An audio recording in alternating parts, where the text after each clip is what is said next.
last session kicked off where you just fought, or the previous session before that, you fought a zone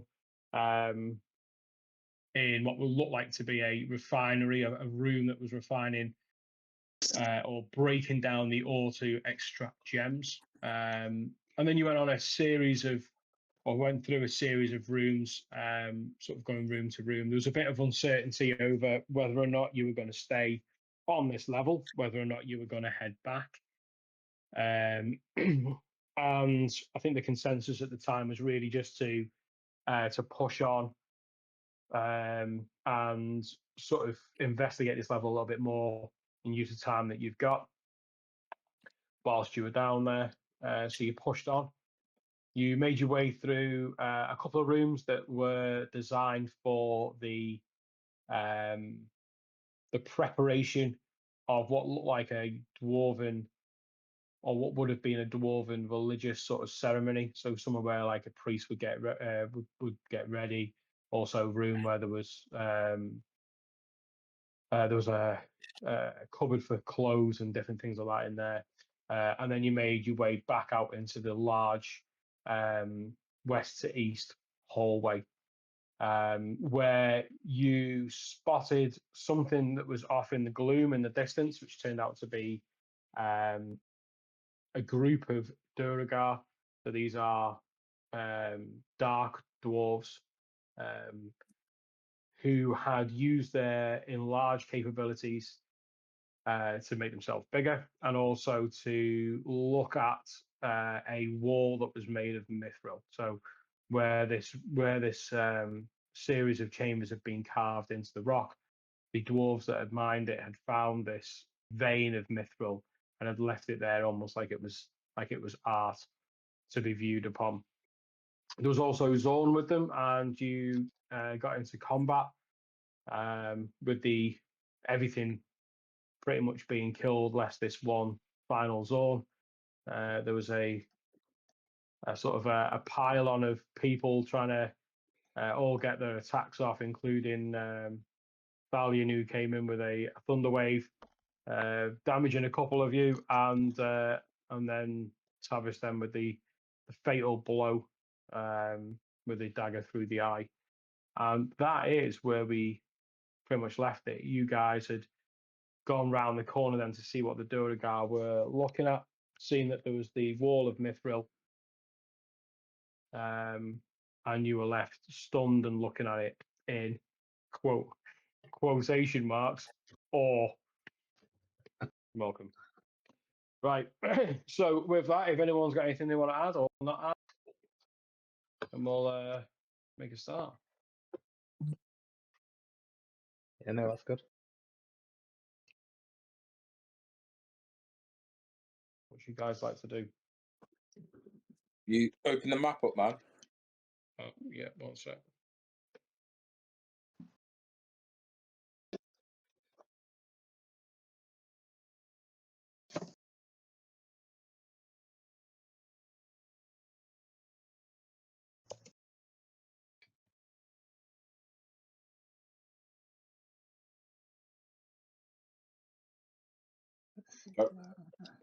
Is the spike growth still down? Yes. No, I think you removed it because you got into melee. Yes, you asked me to remove it, didn't you? Yeah, it's gone. Okay.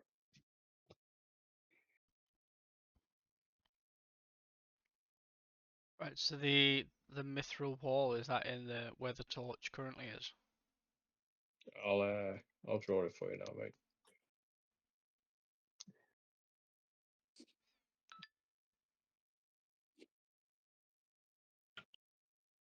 So the mithril wall is there.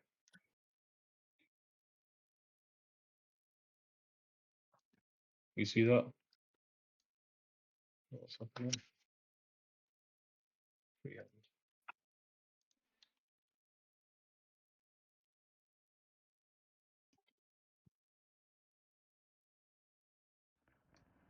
You see that, Jimbo? No. I can't. Okay, let me just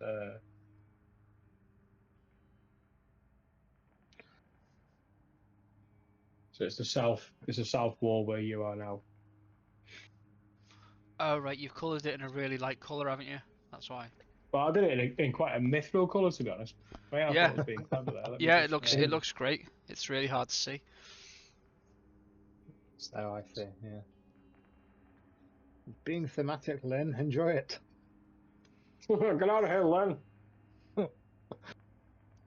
Thanks for putting that on there for us.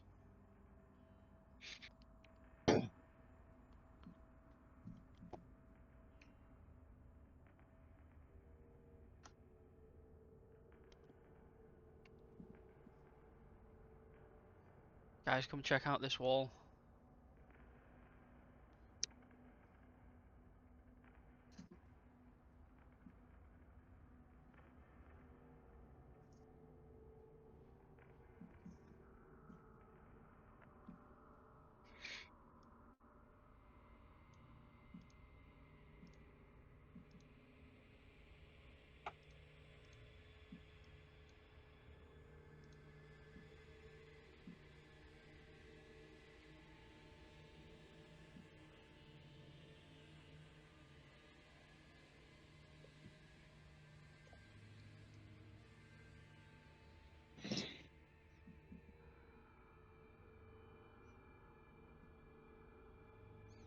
So while you're all walking off, Tavis is walking up, holding both sides of his head, seeing you walking away, and you're all going in that direction as you have done on the map. And Tavis going, Talion, what the fuck? You just knocked me 6 ways since Sunday. Was there not possibly a quieter way to deal with that? No, don't think so.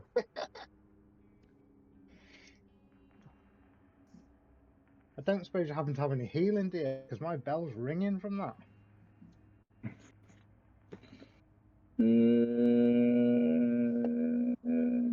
Not at the moment, around. No, I've used all my bits and pieces for now. I'll come back to you. I'd like to make an insight check. Bit harsh. Well, this guy's still new to the group. Tavis is like, what the fuck have you done that for? Thought it was necessary at the time.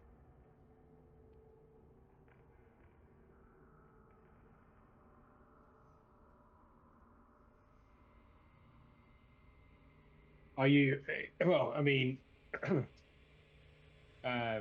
you can roll an insight, and then for you, Tom, without telling us which one it is, it's either a persuasion or a deception. It's depending on which way you're angling it. If that's what you want to do. I got 17 insight.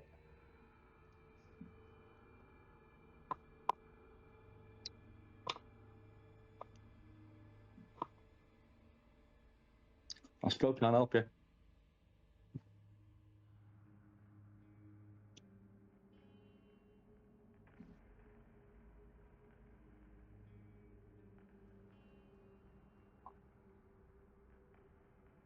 So we're no further forward.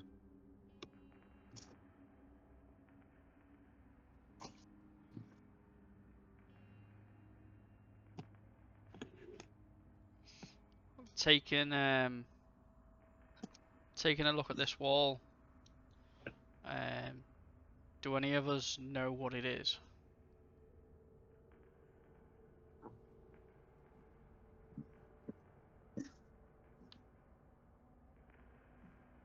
I mean, you can roll an investigation check yourself.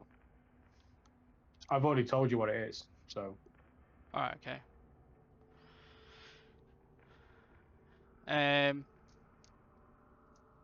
I think everyone would know what mithril would look like, and to see it as veins running through a rock, yeah, it would be quite obvious of what it is. okay.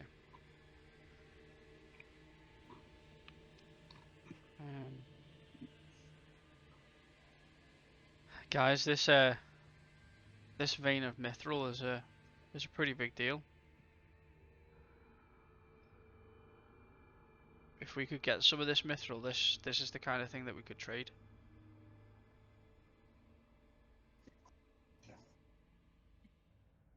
Is it easy to get out? Jay, you were muted then. Sorry.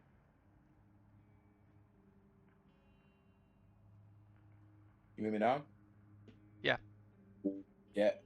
Yeah. Is it? Can we chip some out, or is it a case of someone's got to do some magic? Well, they have tools here. We could try mining some of it. I don't know how long it would take.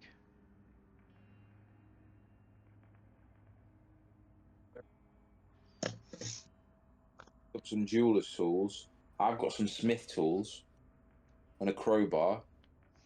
With Jimmy with a crowbar. Looking around at the tools that the Duragar were using, what have we got lying around, Daryl? It's just sort of standard mining equipment, really. Picks, and various things like that. It's nothing overly specialized, if you like. Yeah.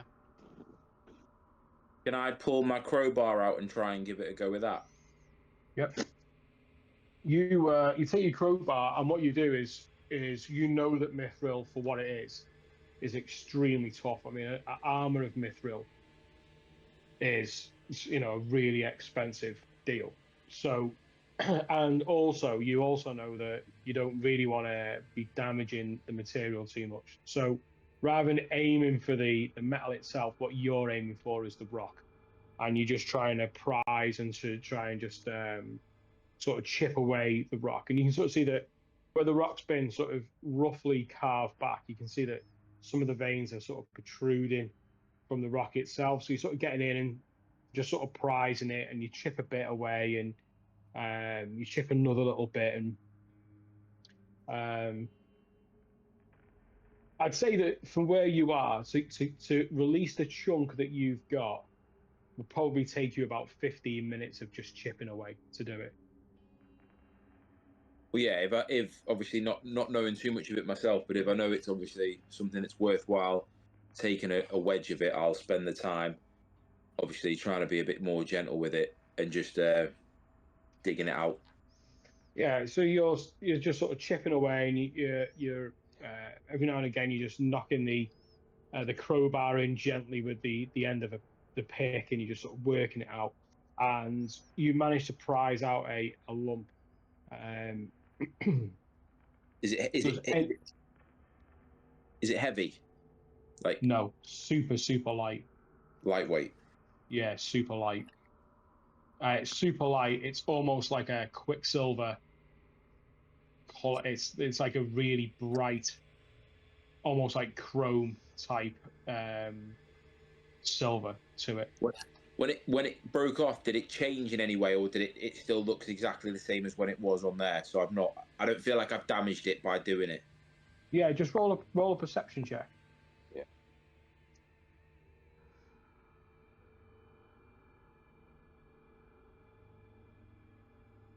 Sorry, no, investigation. Sorry. Investigation. All right, I'm going. Yeah. Do it that way. Investigation 2. Does anyone else have a clue with the material? Someone else roll. What was it? Investigation or perception? Yeah. Investigation. Yeah. 11. 11. So you can see that there's roughly a pound of material there against what's remaining in the wall. It's a small piece.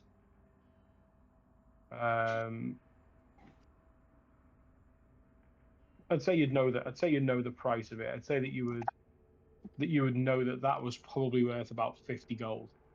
It's unrefined mithril. Now, mithril itself, being the original sort of elven material for armor and swords and different things like that, is now more sort of widespread in terms of the smiths that use it. So smiths, especially certain renowned artisan smiths in Waterdeep, would take this off your hands and turn this into something that was really special. So you look at it, Just make another investigation check for Negan, and for you can actually do it with advantage if Thorin's going to help as you weigh up the rest of the wall. Yeah, 11. 11. That's with advantage, yeah. Yeah. Yeah. You're probably looking at the wall, looking at the size of it. You probably assume that you could probably get another. Well, you could probably in total pull out 20 pounds worth of mithril. I just thought obviously look at Thorin because he's next to me and say, should we put it in the bag of holding and get as much as we can? Yeah, I think it's worth spending some time on. Okay. Yeah. Well, then I'm going to spend some more time then just chipping away at it and obviously trying not to damage it and get as much out in not as big chunks as possible, but just get as much out as I can in a safe portion as well. Okay, so this is going to take a fair bit of time now. It's almost you're almost bordering on sort of short rest time, really. So while that's happening, the rest of you guys, are you pitching in to try and make this job quicker, or are you doing other things? Are there like pickaxes on the floor that I could pick up and help Negan? Yeah, there's a few sort of tools that are knocking around and in the area. Yeah, grab one. The Joragar that were there, they weren't there for mining. They were there for plundering. This has already been mined. This has already been carved out and created. So they weren't here to excavate more mines. They were here to take what was there. Yeah, I'd like to help as well. I'd pick up a pick and start taking it out. Could we get maybe Isla to spam guidance or something? I think it's a cantrip. Yeah. Don't think he has guidance. Does he not? No. Sorry, I lost you then, Jay. It's not on any of the sheets that I've got. I can't see it on here for him. Alright, okay. Tavis is going to sort of hear the group, walk around the group and kind of say, we just made a bloody loud noise down in this dungeon, so whilst you boys are mining, I'm going to kind of try and keep a perimeter, see what I can see in here. And I'm going to make my way further to this north passage, see what I can make of what's happening up here. But Isla will go over to east and then just obviously have a listen just to see if he can hear anything because he can see a few different corridors. He just wants to get to the edge and have a listen if he can hear anything. DM, I have a maverick question to ask you. Yeah. Could I potentially cast mirror image, get 3 versions of myself helping out with the mithril mining? I'm not sure they're actually. They're we just have a spectral quick entities, aren't they? They're just images. Yeah, I was thinking that, but I was just looking at the spell and it says duplicates move with you and mimic your actions. Yeah, but they're not corporeal. Yeah. You could get 3 other versions of yourself to pretend to mine. Yeah. We don't know which one of you is doing the work. Okay, no, I haven't got many spell slots in. Again, it's an illusion. So yeah, it's. Yeah. Okay. Fine. It was a cool idea, though. Thanks. It was, yeah. Meanwhile, I see this going on and pipe up from the back. Do you think Thunderwave might help loosen some of this rock? You've helped enough. It might, or it might just reverberate back onto us again. Okay. Or what if When it I breaks say into smaller pieces? when I say Tavis shoots daggers at Talion, I don't mean it in the literal sense. He wants to.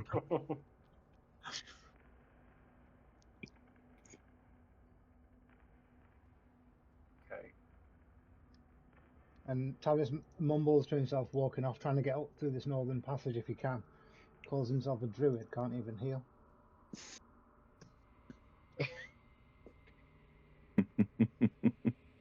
Was that meant to be heard, or are you stealthing that? No, that's mumbled under his breath. Okay. So, Tavish, you can see that the passageway continues to the north. Where you are is a shattered doorway, very similar to what you've seen in other locations. But the passageway continues up, and I'm going to try and stealth off in that direction and see what I can see. okay, roll a stealth check. I shall. It's 16.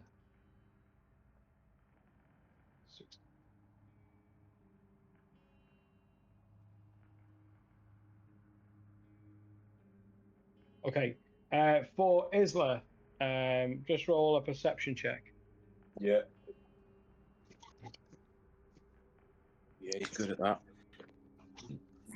Oh, 25. Boom.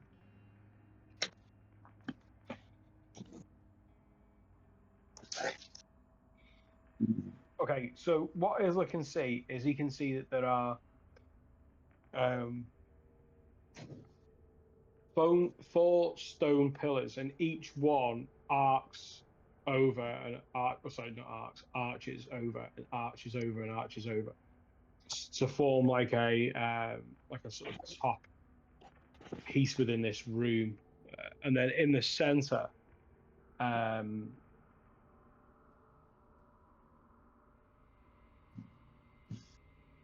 sorry, the stone panels that are set into the wall. So around the pillars and around the walls, there's these sort of carvings, these sort of frescoes, and you can see that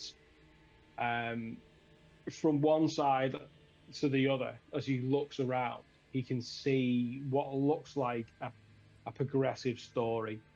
There is a birth with dwarves around the birth. You can see that there's a common shield dwarf later on. This sort of early years of a young male dwarf, and then you can also see as it moves round, what looks like a sort of a lowly brewer, nothing too special, and then followed then by this same dwarf then working in metal and working in stone. Seems a little bit odd because this looks like it's a progressive sort of journey that any lower born shield dwarf would maybe go on. Plenty of dwarfs are born and become smiths of some sort or involved with the breweries or whatever it is. But this particular dwarf has been, as a memorial to him, is his early life has been carved out in this room. Would Isla find it weird that that's just in the, obviously not knowing where he is, would he find it weird that that's here? Like it just in this room, because it would feel like that's leading into then something else, when you're walking through, almost as if you're walking through a museum, there's artwork, and then it leads into something else. Would he feel like Yeah. it's just a room where they put it in because it's there, or is it because it's close to something special, as it were? Well, that's all he can see in this particular room where he's at. Yeah. If you want to make a history check for Isla. See what he's got. He hasn't got anything. Maybe 11, mate. Oh my god, there's like 3 11s in a row. Well, yeah, except for the other one, which was like a 19. Yeah, unclear really of who this individual is.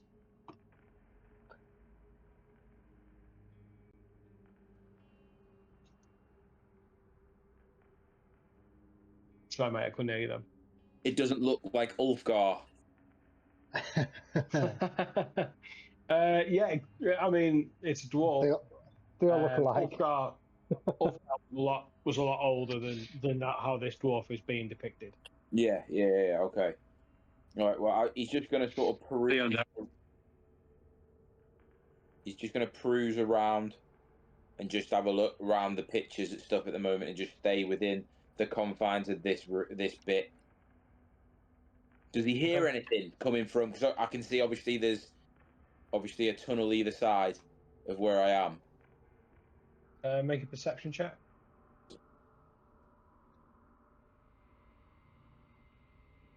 Oh, natural 20.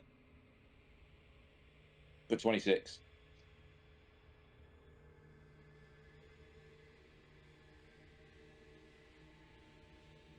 So.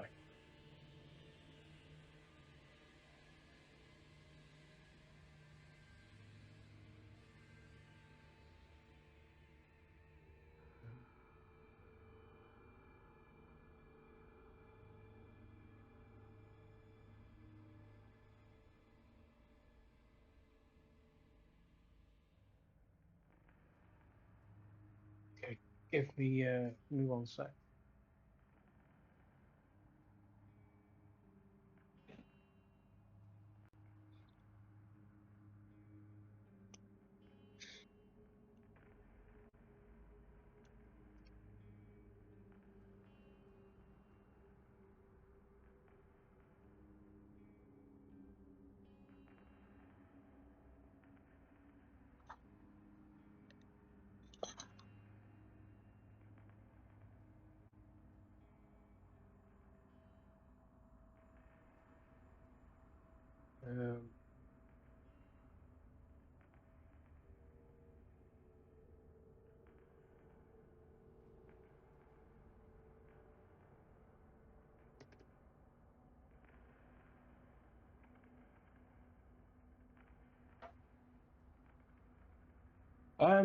You can hear that Isla can hear that there are sounds coming from the north. Shuffles, maybe some not banging per se, but like something's being knocked or moved or but yeah, it's coming from that passageway. It seems to be coming. Okay. He's gonna sort of move there and just sort of maintain that, knowing that obviously the group is there. He doesn't want to go all the way up, and he obviously is being his sneaky self and just obviously being as quiet as possible and just listening out to see if he can hear if it gets any closer. Okay, well, roll a stealth check. Stealthy. What's his name? Was it +2? Natural 20 again, 22. Oh, nice. Yeah. So he's just creeping along, creeping in, keeping an ear out. You can hear this shuffling. In his head, would he think that, because obviously we've just come up against that that thing that was eating all the gems and stuff, did it sound similar to that? Because he would have heard it. I know he didn't fight it. Isla didn't fight it, but he obviously would have heard it move.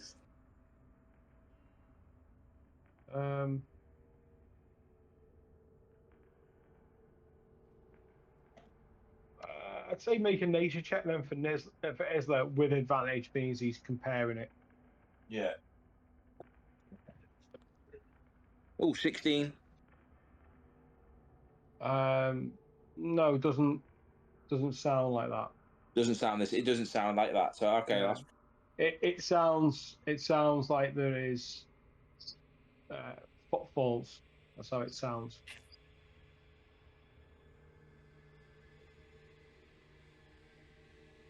okay. Yeah. Well, I'm just gonna maintain that for now, knowing full well that obviously Morthoster and Negan are obviously doing what they're doing at the minute. He doesn't want to just go off half cocked without any of the hard hitters. Yeah. Okay. Thorin then. No, sorry. Tavis then, mate. Yeah, I was planning to move further up north, and with that stealth check that I made, which I think was 17. Yeah. Like that far, don't they? And like being stealthy and listening and looking out for what I can find. Concerns that we might come across more Duragar or creatures, and they're just busy mining. You can roll a perception that you're halfway up the corridor. You can. Come on. 7. You can't hear anything from where you are. You're not picking anything up. And what can I see to my right? Is that like a door? Yeah. I think I just hold position there for now, then trying to be a bit sentinel. Yeah. You're just gonna hunker down. Just yeah. We'll keep the stealth check for the 16 as it is, as she's just been sneaking along. Okay. Is anyone else doing anything else whilst the mining is going on? How long are you saying that mining's taking? Well, it took 15 minutes to get one. It took 15 minutes to get one, didn't it? So what are we looking at?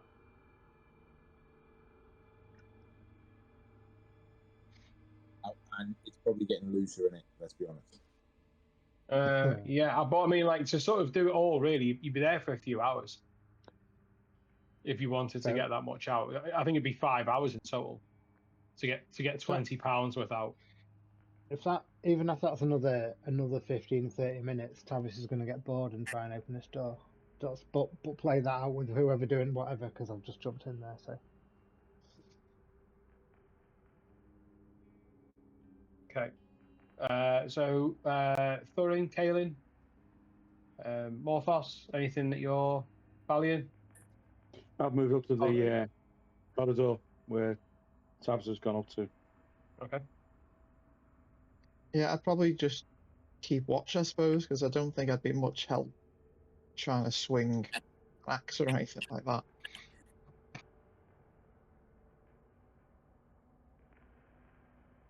Okay.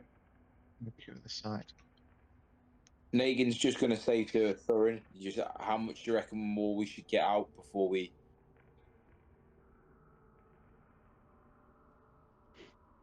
How much have we got so far?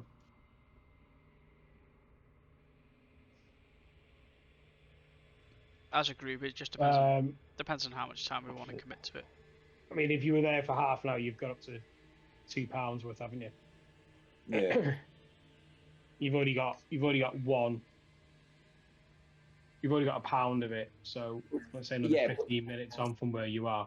Yeah, so if we were 15 minutes, we'd all have a pound. So we'd have £4 of it by the time we finish that set. So I mean, that's a pretty decent amount, isn't it?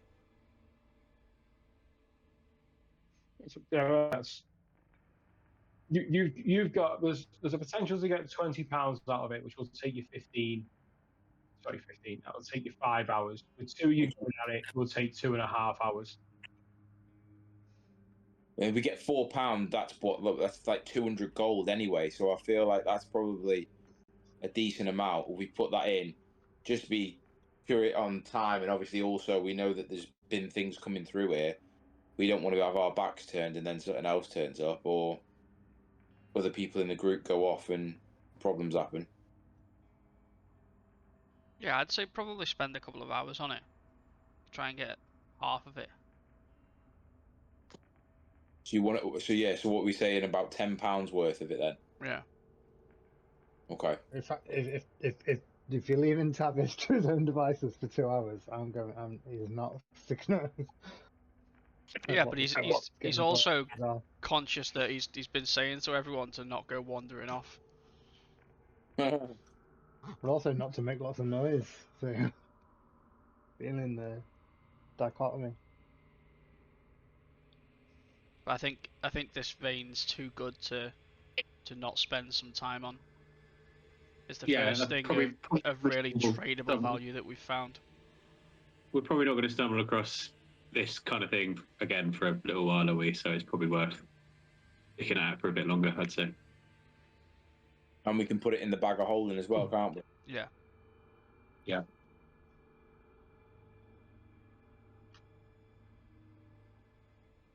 And we could also use the fact that we know where it is as trade and bargaining potentially. Like we've got £10. We know where there's at least another £10. Mm. We could use that to try and barter later, I suppose, if we didn't want to take it all now. So how much are you looking at extracting from the wall? Half. So you said there's 20, but we were saying we will take 10. Yeah. Okay.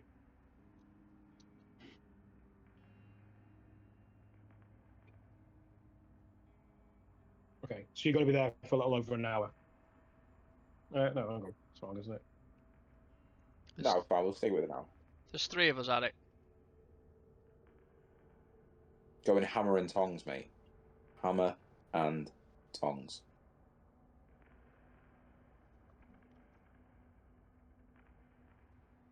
Yeah. Okay. So yeah, you'll be around about an hour, won't you? About 50 minutes to an hour to extract. Yeah. It's our montage moment. Yeah, and you're trying to extract half of it, so £10 mithril. Street value, quite a lot.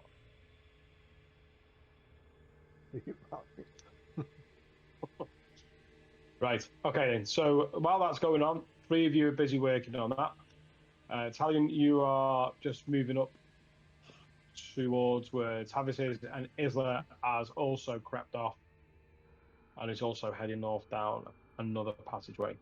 So, Tavis, what do you want to do? I'm going to see if I can get through this door, see if it's open, and then Okay. if it is, proceed. Okay. Do I need to make a check, or You approach the door. You can make an if you want to investigate. If you just want to go for it, you can go for it. What's up to you? let's go for it.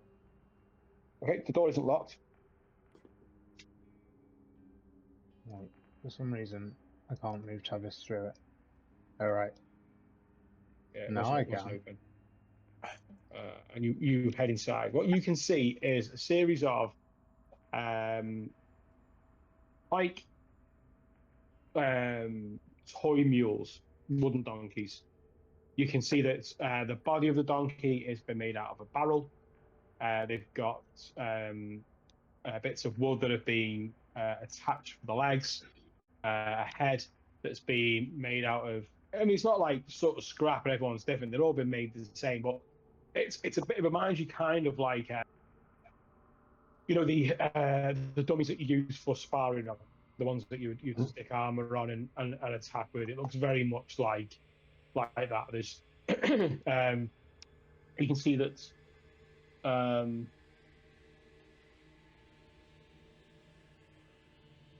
it's got like sackcloth over it around the head and the neck.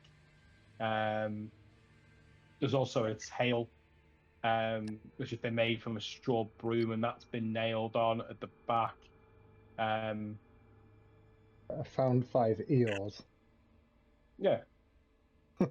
That's it's okay. An immediate response, I think, from Tavis will be to nip back into the corridor where he's seen Talion and say, Talion, come and, if you wouldn't mind, come and have a look at this with me. There's some wooden donkeys. Wooden donkeys. He's going to hurt you when your back's turned, Italian. Do I see any insignia or anything on them? Anything that, any like markings or royal brands or anything that links to some of the other dwarven stuff that I've seen? Are there any? Yeah. Roll an investigation to have a good look around it. Be careful, it might be a Trojan donkey. 14. Yeah, it's carrying beer on the inside. 14. 14. Not that you can see. No, they all look fairly uniform. They all look fairly rudimentary. Sort of cobbled together. It looks like it's been a bit of fun for whatever reason. Why the dwarves would want to make wooden donkeys is sort of a bit perplexing. But yeah, there are 5 of them in this room.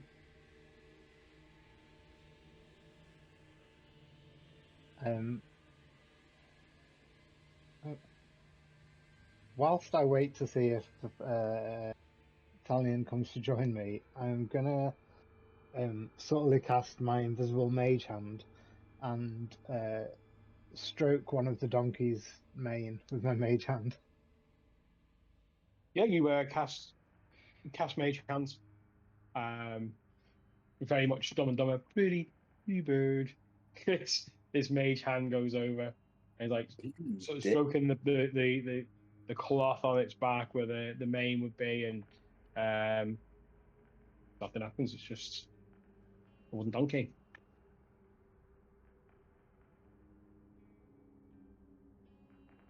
I'm gonna pause there, see if Talion decides to join me or not. I'm curious. He's a nature boy. Yeah, I say to the others, he's gone walkabout. I'm just going to see what he's up to. Look after him.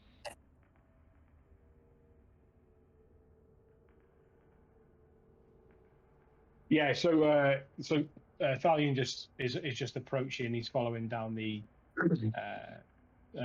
corridor to where you are.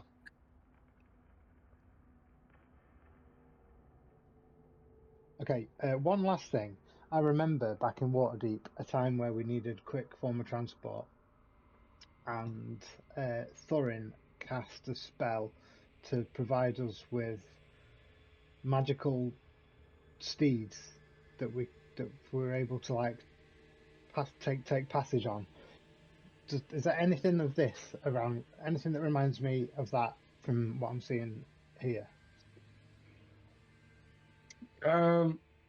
The steeds that Thorin made were, to all intents and purposes, actual horses. These are very much like what donkeys. you would. What did I? I can't, it's not a mannequin. I can't think of the word it used. It's very much like that sort of practice dummy type vibe. The dummy, yeah, that sort of practice type vibe to it. Very much like you would see in an armory with the dummy wearing the armor and stuff like that. It seems very much that sort of same kind of thing. What do you make of this, Talion? Not sure. Make an investigation check, in case I've seen it before. And that's a natural one. Nope, never seen it before.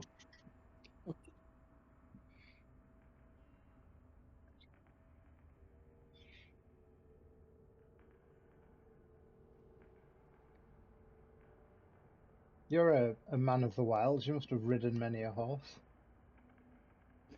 Not wooden ones, mate.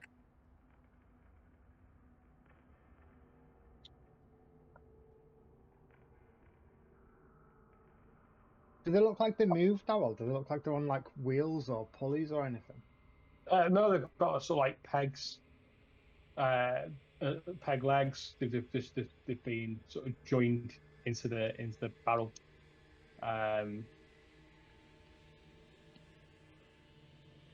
Yeah, very neatly done, but rudimentary. Don't think I've got...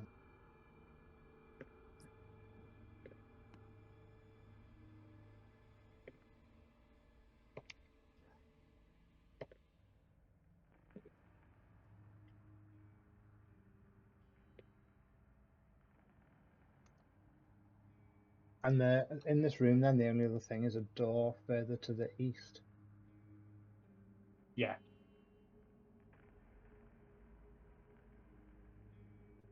Okay. Yeah, have a little wander around the room.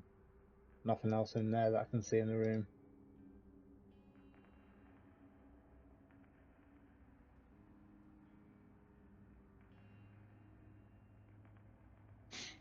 I'll go over and inspect one of the donkeys.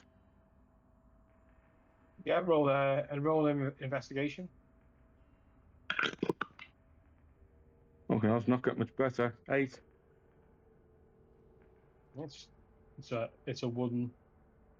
It's a wooden donkey. Wooden mule. I think I misread what he's doing. Go over and offer him a boost up. To imply Get on. At which point, I just turn and walk away.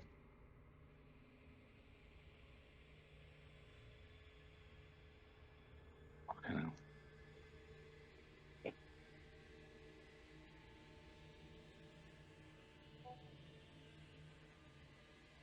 I walk back into the corridor and shout down. He's found some toys to play with. I think the combination of dismissal and boredom is going to lean Tavis to decide to jump on one of these toy donkeys just for the fuck of it. So you jump on, yeah? Yeah, it's right there.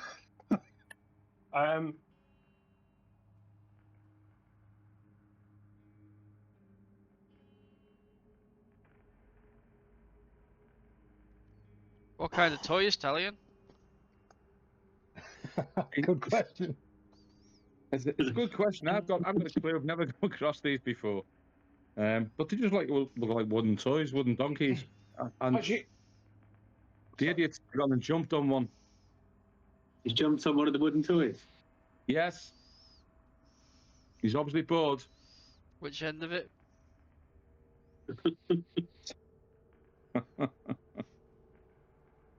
Can I see if he sat on one of these now? You can walked see, off. You see sat it. What you also see as well is the two of you just whilst you're in the room is a series of these walls have also got carvings on them, and the carvings are depicting things like dwarves defending their mountain home, ankhegs, which are like these sort of insect type monsters that some of you will have seen in other games. You've also got Umber Hulks,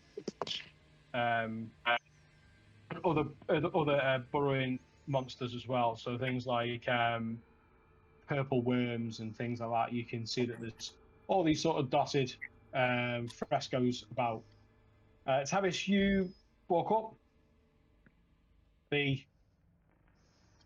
curiosity to see if anything happens. You get on the mule, and the mule starts to move, and you can feel that the legs start to move underneath, and it starts to move, and it moves its head, and but it seems quite sort of placid. Really, seems I don't know. You're sort of comfortable. It's sort of moving around, and you take hold of the reins, and you decide that you want it to move north, and you give it a bit of a kick, and the mule starts to move north, and then you turn it. Yeah. You want to turn west, and you give it a bit of a G up, and it gets into a little bit of a trot, and you feel that, hang on, this is actually quite like riding a mule. And in fact, I think you actually think to yourself, you think, well, I could even get it to charge at Valiant at this rate. This is quite good. This is it could probably you feel like you could probably get it would probably attack under your command if that was the case. And it's just starting to move around. You're starting to get to grips with it, and yeah, you're on a wooden construct of a mule. Yes. Right, I will. If you give me 1 sec, that's what I will do.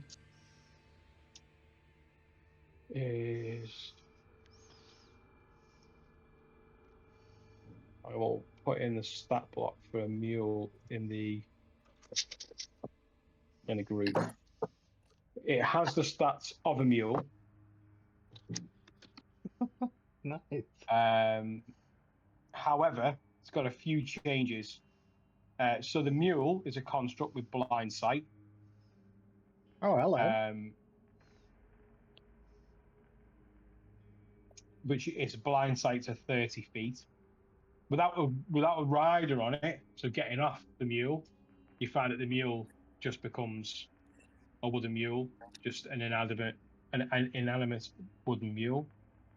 And it's also immune to poison damage. Can't be blinded, charmed, frightened, paralyzed, petrified, or poisoned because it's made of wood.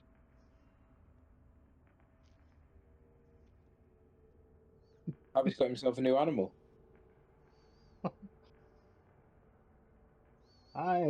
Yeah.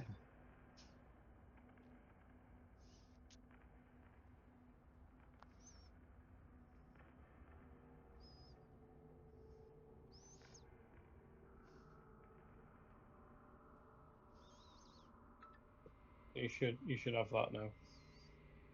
I do have that now. I love that now. Oh, Yeah. and I saddle on up on my mule to Talion and say, you should saddle up, cowboy. Sounds like a proposition. I just shake my head. I can't believe what I'm seeing. As I say, this as he goes past on a mule, a wooden mule. Nothing to be lost. This is only advantageous. I walk back into the room. Come on, you know you want to. Just to have a look and see how many of these mules there are. Look, we've had our first tiff. It's now Brokeback time. Yeah, so there's five mules. There's 4 remaining now that Tavis is sat on one. Brokeback mule. Against me better judgment, I get on one of the mules. As you get your leg over the mule, settle down onto the barrel, the mule just starts to shake its head and move around like it's sort of got stiff joints, and it's nice to be moving around again. And you pull on the rein and quite instinctively, give it a bit of a kick, and off it trots. You're able to guide the mule where you want to guide it to.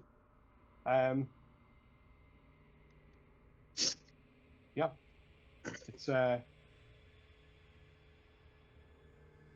I'm just trying to look up where the blind sight. So a creature with blind sight can perceive its surroundings without relying on sight.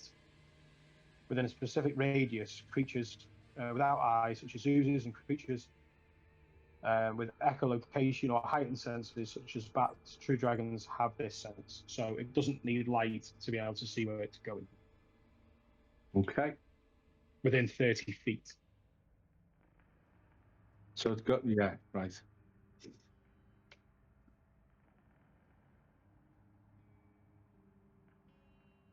So I'm gonna ride mine down further south. I'm gonna take my horse. Look, right back down to where I know the boys are mining, and I'm like, come along, Mary, come on. And I name my mule Mary. Right, I am going to.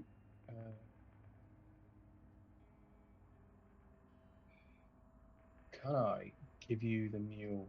Is the question I've got. Who?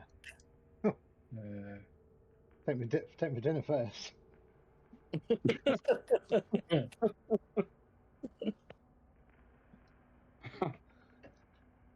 This is all of a sudden.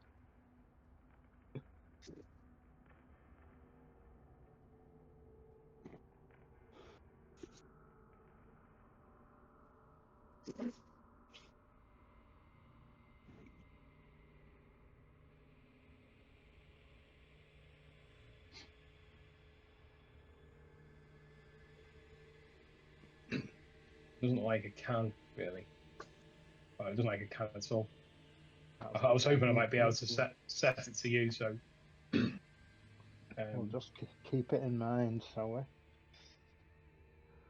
So are you heading back? You're heading back to the others, yeah. Yeah. So if I move you there and there, then. Basically, they're mining rhinestones, and I'm the cowboy. Nice.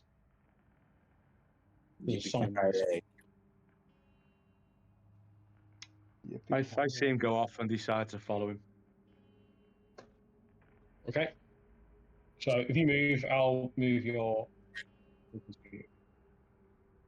So check it yeah, out. Check it out, Caleb, I we've got think you were nine. the first one to see as two of your party stride into the room that you're in on the back of walking barrels. That's how it looks to you. Walking Toy- barrels. Toy horses, toy donkeys. So they don't look like donkeys to me. No, you can see the components that it's made out of. See that the body of it is just a round barrel, it's just an old ale barrel that's then had a head put on it, and almost like it's a child's toy, really. Okay. I think I'd just be kind of mouth open a bit, like, okay. You guys have been busy.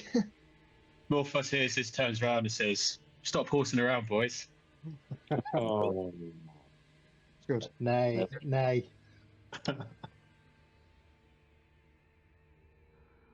What have you been up to? Found ourselves some enchanted horse doll dummy things. But look, we can move around on them. No problem. Why not? There's more up there if anybody else fancies saddling up. Negan stops what he's doing for a second and looks around and almost in disbelief, and then just sort of goes back to what he's doing, knowing that obviously they need to get this stuff out. Tavis intuits that Negan is a creature born of fire and tries to calm Mary, who's obviously a wooden construct and clearly would be weird by the sight of this fire-breathing dragonborn. It's all right, girl. It's all right. He's a friend. I'm gonna burn this fucker to the ground.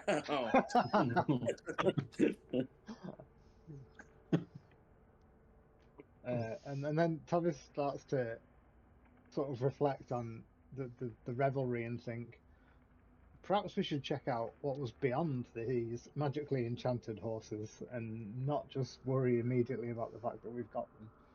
And maybe we should head back to that room and see what's beyond. But I'm not sure how much time has passed by now and whether you boys have finished up with your mining expedition. But Well, just before we come to that, Isla's still in in the passageway to the north, isn't he? So what's Isla doing?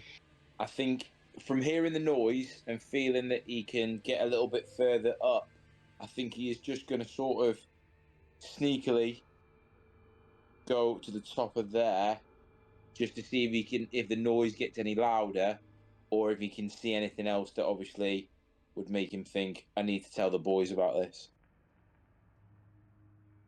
Well, as he gets there, you can see that there's a passageway going off to the right. It's going off to the east. But the west passageway, well, isn't really a passageway. It's more of an alcove with the door in it that he can see. Further up,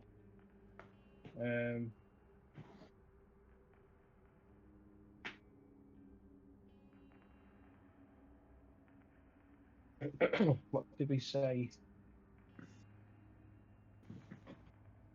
It's going to need PHP for a sec. Nope.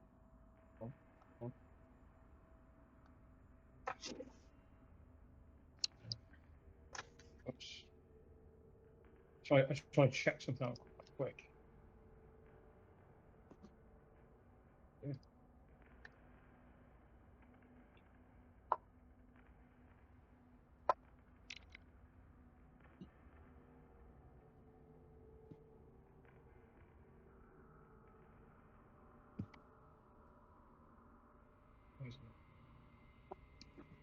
Remember what the dark vision distances were? What, for Isla? Yeah. Wasn't it 30 feet thingo and then 60 feet? Yeah, it says it's 60 feet in dim and Yeah. 30 feet in darkness. Yeah. Does Isla have it? Yeah. And the 30 feet in darkness, you can see it as if it's dim light.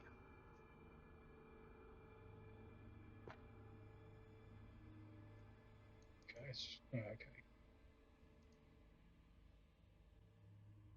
Let me just pull it up. He's used to casting light. I don't know. He has a light bringer mace. I don't know if he casts. Yeah, he casts it on Negan, doesn't he? Yeah, true. I don't know if he has dark vision himself. Right. Halfling. I think he does, yeah. I do think he does. I'll get to that bit and see the door and just think, I might as well. I'll open the door. Alright, so you're going through the door on the west, yeah? Yeah. Oh, no. Oh, I think I know where I am. Yeah, so as Negan as Isla goes through the door, you can see that there are a series of engravings on the wall and wooden donkeys in the room. When you say engravings, I'm guessing with going with everything else, it's dwarfish. Yeah. I speak dwarfish. What does it say? Do not by any means mount one of these wooden donkeys. You shall be cursed for all eternity. I'm already on it. I'm already on it at that point. Yay! It says these are all right until they get on you, and they are hung like wooden donkeys. It says don't feed them after midnight. Beautiful. There's no real inscription. There's no inscription. It's just mainly sort of again depicting the stories of the dwarves. So this one is more around and defending their home, and nothing more really than that. Isla's going to go up to obviously one of these things that he's seen, and he's just going to have a look and sort of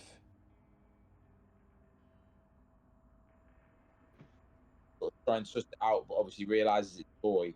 And I think he might say no if he watches this back, but I don't think Isla's not going to try and get on top of it. He's just going to sort of walk back out and then walk back down to obviously see how the team's getting on.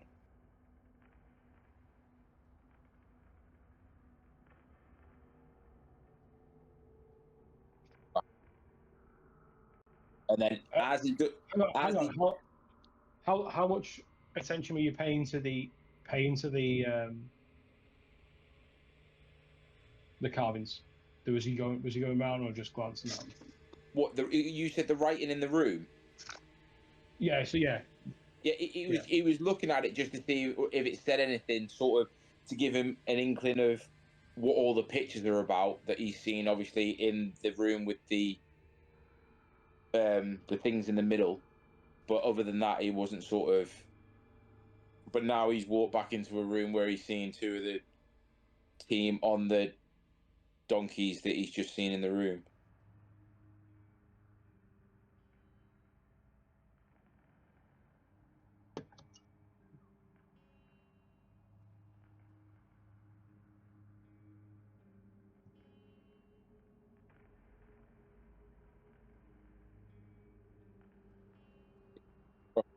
I've done what I've done. Why close out the room? Have you moved him out of the room, have you? Isla's looking at Tavis, seeing that he's on one of those mules and saying, why have you brought one of those out the room? Yeah, yeah, but sorry, I was just asking before you left the room, how much detail was he paying to the...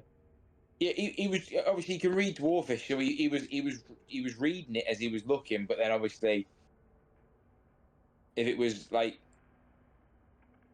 because you just said it was like some words, you didn't say it was like a full scripture or anything, did you? Yeah, but I just want to know how much time he was going to spend looking around that room. Well, yeah, if he would have saw stuff on the side, because obviously he can read it, he would have just. I feel like I'm leading it a little bit. So as he's looking around, yeah, part of the fresco is has got this dwarf sort of carving in it, and you can see that there is a Right, just grab Isla. You can see that there is a seam within the south wall itself. Okay. Sort of following the contours of the dwarf. It's like a thicker sort of gap line between it. Does anything stand out to him about it, or? Maybe the just roll investigation.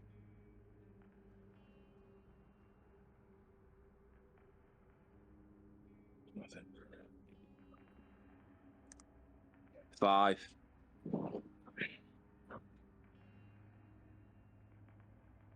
It just doesn't seem, just doesn't look right. Doesn't, with the gap, it just doesn't look right. Can he go over to it and sort of touch it or press on it, see if anything? As he pushes on it, it does move. It sort of pushes inwards. Does he feel like he can push it further, or does he feel like he would need someone help? You can keep pushing it, yeah. Do you want me to roll a strength check or just keep pushing? No, you can keep pushing. Yeah, okay. He's just going to keep pushing. Obviously not.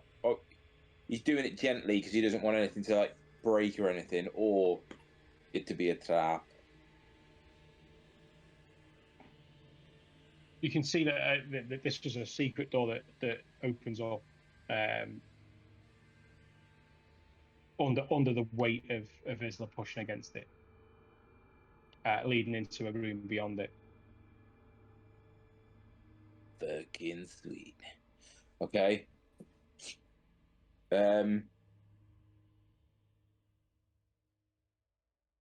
Isla's going to go into the room. Okay. As Isla walks in, on the south wall, embedded into it,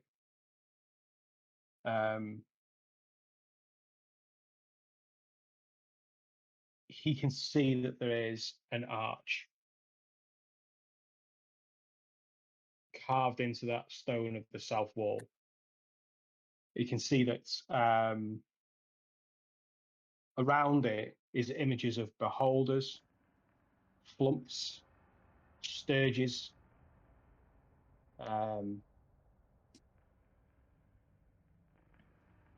I'd say that Isla's definitely seen a beholder. Definitely seen sturges. You fought them before now. A flump, maybe you wouldn't know what that is.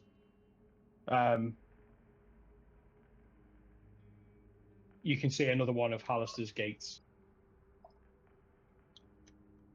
Ooh, hello. Shit. All right. With that, I'm going to walk out of the room and then walk back the way that I know to come round and then come back into the group.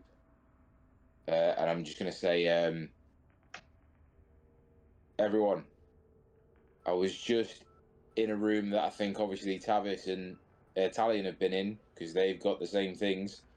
But I read some scriptures on a wall and I found something on the wall that didn't seem right. I've pushed it.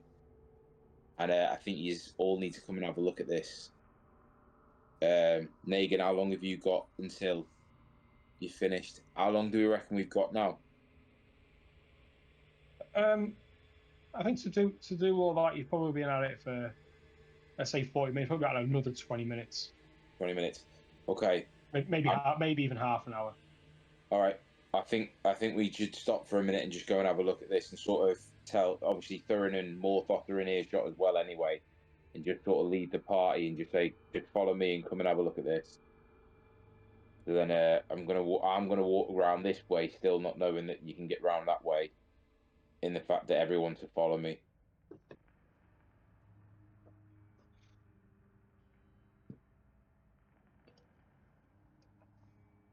Tavis will follow.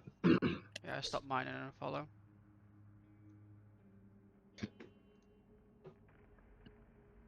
Then we go where? East, and then north, and then west. Go into the room where you were with the mules, and Yeah, then just but a different literally direction.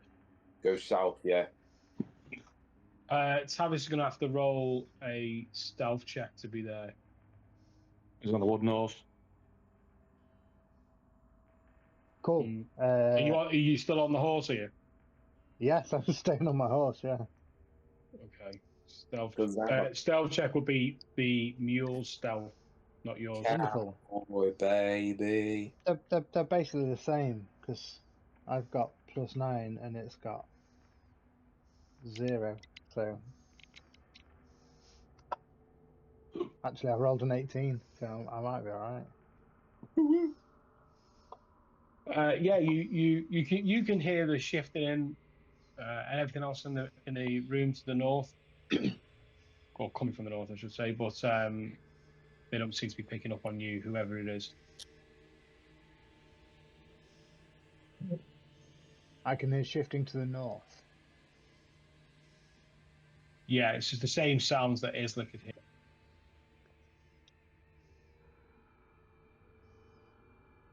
Okay.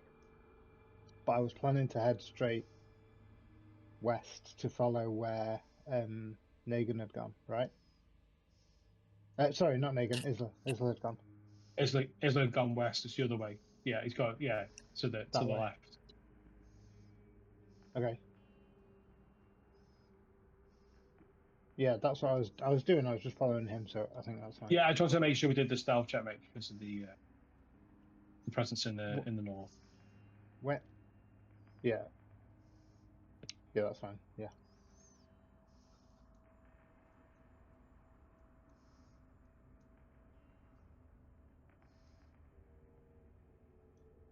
So it's in here, is there something? You come down to the south of the room you're in, you'll see like a little notch in the wall. I'm not going to drink my milk, but I am going to get off my horse. So Tavis will go steedless into this area. While this is going on, I've stayed where I am, got off the horse, and started digging out some of the mithril. Okay, so there's now 4 of you on the mithril, yeah? Okay, that's going to that's obviously going to speed things up a little bit. Okay, so yeah, you're looking at another one of Pallister's gates.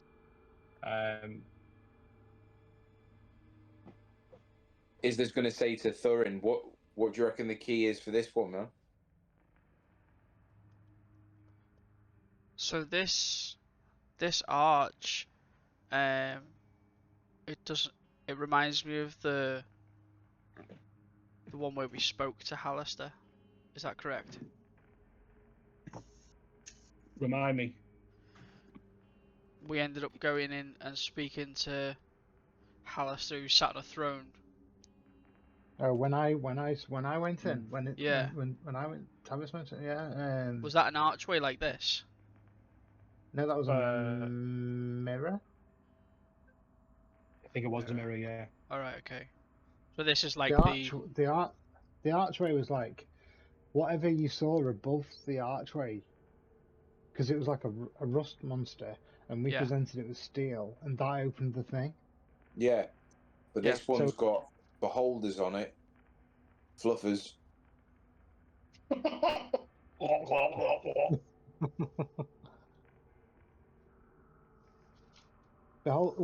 What is it? Beholders, flumps and Sturges.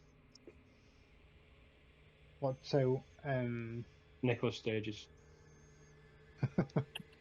Absolute unit. What do they have in common? What would they all want? Independence. Freedom. Beholders want the opposite of independence. They want complete dependence. But what do these? Might that be the question? Like, what do they have in common? So what creatures are on there? The beholder. Beholders and Sturges. Right, I need to roll. I'm sorry, I'm not telling you what I need to fucking do, Dal. Jesus Christ. Well, there you But are. I feel like Oh, Tavis Matt, your doesn't. DM showing. Matt doesn't know what Tavis knows about any of these creatures, so he'd like, to try and recall Is it just those anything. two? Is there anything else Because on there? we've fought a beholder There's zombie, three. haven't we? So we know something about that, and we've learned bits about Xanathar. So I think there's some information there, but the other, trying to draw So parallels. what was the third creature? A Beholder, sturge and a sturge, yeah. Flump, yeah.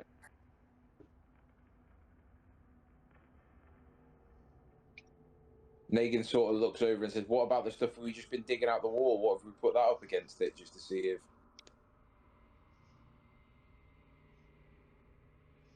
He's trying to just think of, obviously, with the rust and the rust monster, he just thinks another sort of. It's worth a go. It's worth a go, man.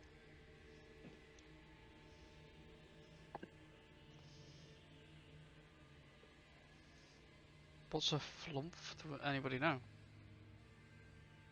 Matt Roll knows. nature check.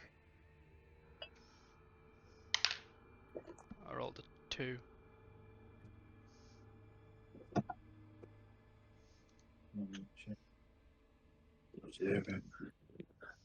Oh no! I rolled a 3.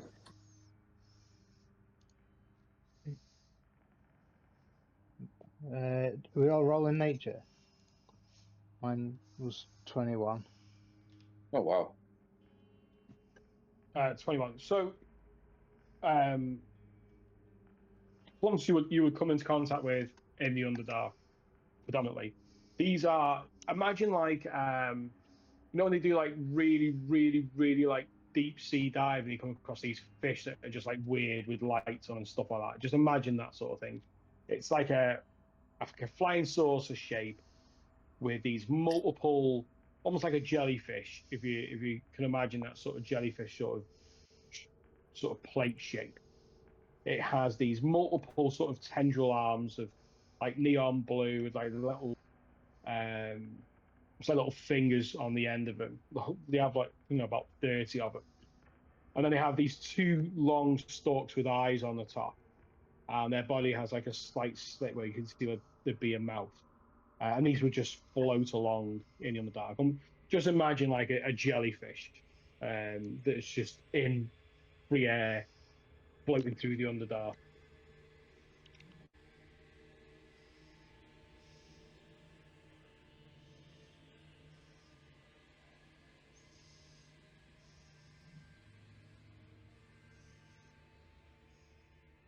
And have we encountered sturges?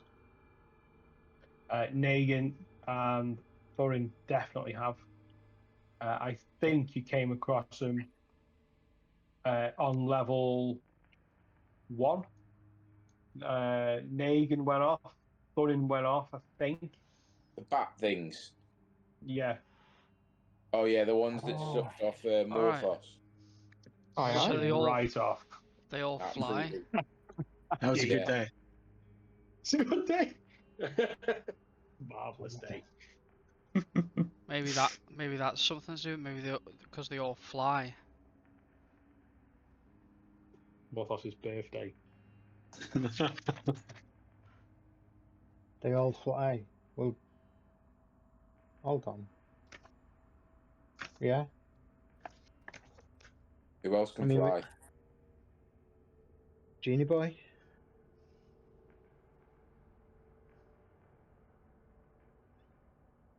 Yeah. Well, let's. Are you willing to give that a shot, Thorin?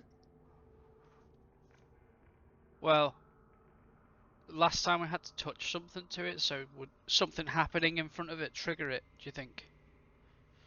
What are the? Have we only been through the one? Yeah. There's Yeah. a mirror one which worked differently. The one that we needed a wand, but we didn't have a wand. No. I mean, we should definitely if we're gonna do this, try it even. I mean, how easy is it for you to, like, you don't tend to fly all the time. You tend to pick your moments, and I'm I'm all for it. It's been pretty cool when I've seen it. But like, how taxing is it? I guess, like, is this a one and gone thing for the day, or do we need to make sure we're all together if we're going to try it? I reckon I can do it a few times. I've done it once today already.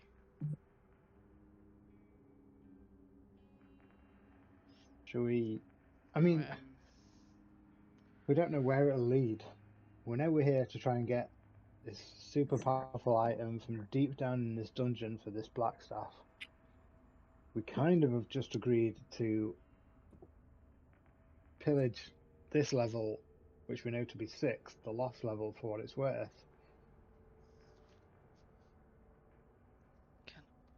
This has got to be like a group decision, or we should just listen to what Isla says, because as far as I'm concerned, he's the leader. But I think we need to see if we can get it open first, because if we can't get it open, it doesn't matter. And I think, but if, like if we can, we've got an immediate decision, because we've done this before. We're like, let's see if we can open that, and then we open it, and there's a fucking big monster behind it, and then we're like, oh shit, we shouldn't have opened that. Because I get where you come from, big man. Them's the breaks, but them's the break. That's the dice you roll. But I mean, what about if you brought? Can you not bring Saul back now? I could bring Saul back. It would take me an hour. Can I try this? And just so you know, Saw isn't a creature; it's like a fey. Fairy being. Okay. Can I cast Prestidigitation and make a puff of wind that'll touch the archway?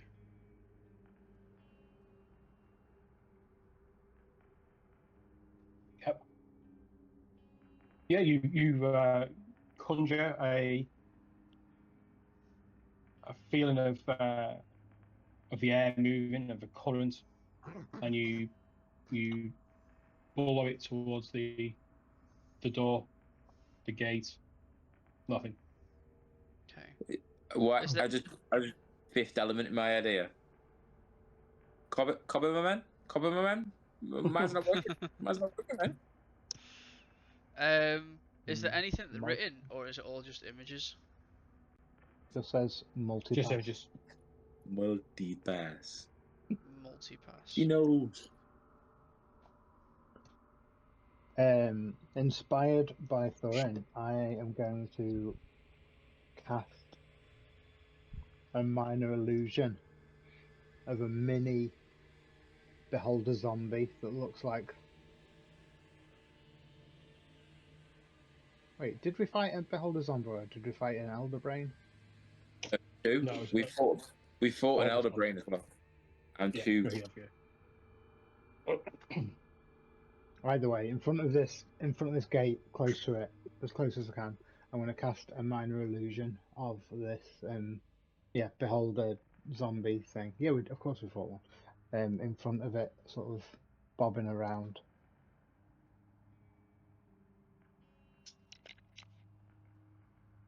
Right, give me a minute. Uh-huh.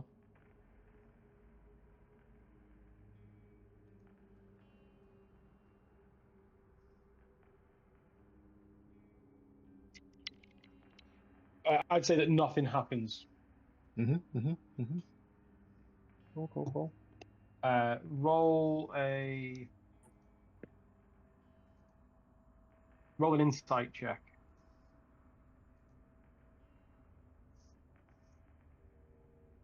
18. 18. With this being a magical gate, and with the area using quite a lot of magic, you wonder whether using magic to con it, to make it look like using an illusion to con it, wondering whether that Yeah. would be effective or not, or would the Yeah. magic see through it? Do you Yeah. think we need to bring a piece I of actually one of these think back creatures to to it? whatever conversations I've had with Hallister that have been either in the mind, through objects, through the simulacrum. I'm like, he's too smart for this.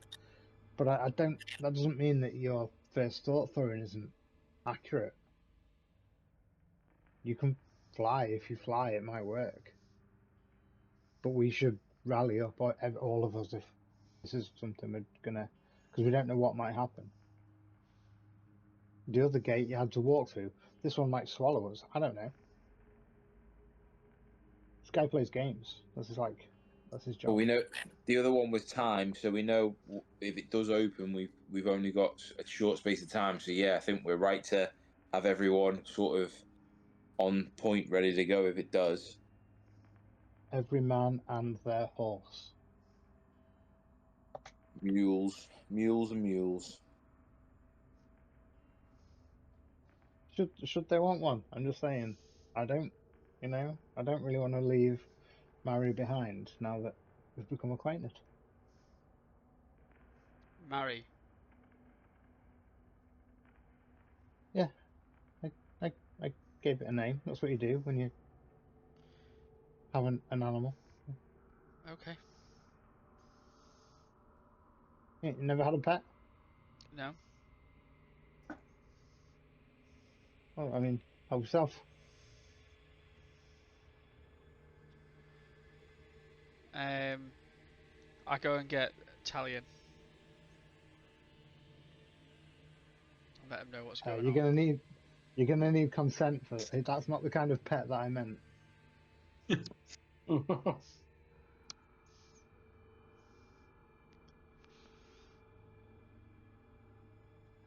Talion, we've found one of these arches.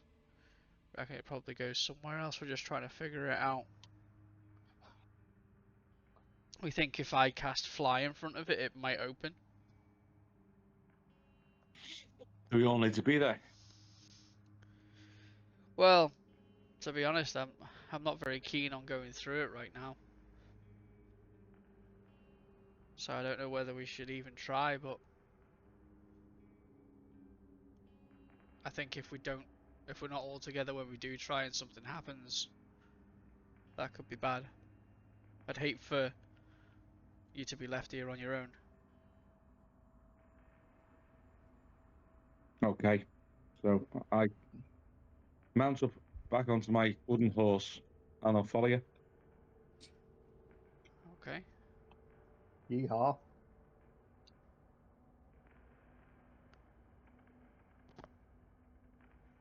And yeah, I go back to the room.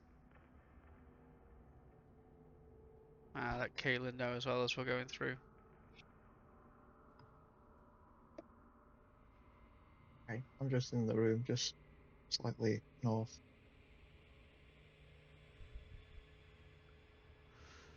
So when I get back in the room, I say to everyone, like, I'm not very keen on going through this arch, not knowing where it's going to take us. Our idea was to try and find the passageway to level 3 from here, which we know is up. So Well, we know the way to level 5 from here. But we intuitively perceived there's a way to level 5 from here. And yeah, we talked about Skullport, didn't we? yeah. Looting this level to be able to get up to Skullport trade and make our way further. So that's cool. Because this might not even work, Thorin. I guess it's a risk whatever we do, but is it worth knowing if it works? As Negan says, yeah. Okay, I'm happy to give it a go. If we try, it doesn't. I mean, this room was hidden. Isla's obviously saying this room was hidden. They, people didn't want us to find, didn't want people to find this. So Yeah, it's worth like the go. it's It's what worth the happened go. when you went? What happened when you went through the last one that you opened, Thorin? I had this weird feeling of like being light on my feet, like free, like I wouldn't be able to get stuck anywhere. I don't know, it's hard to explain. Like a little helping hand, though. Yeah.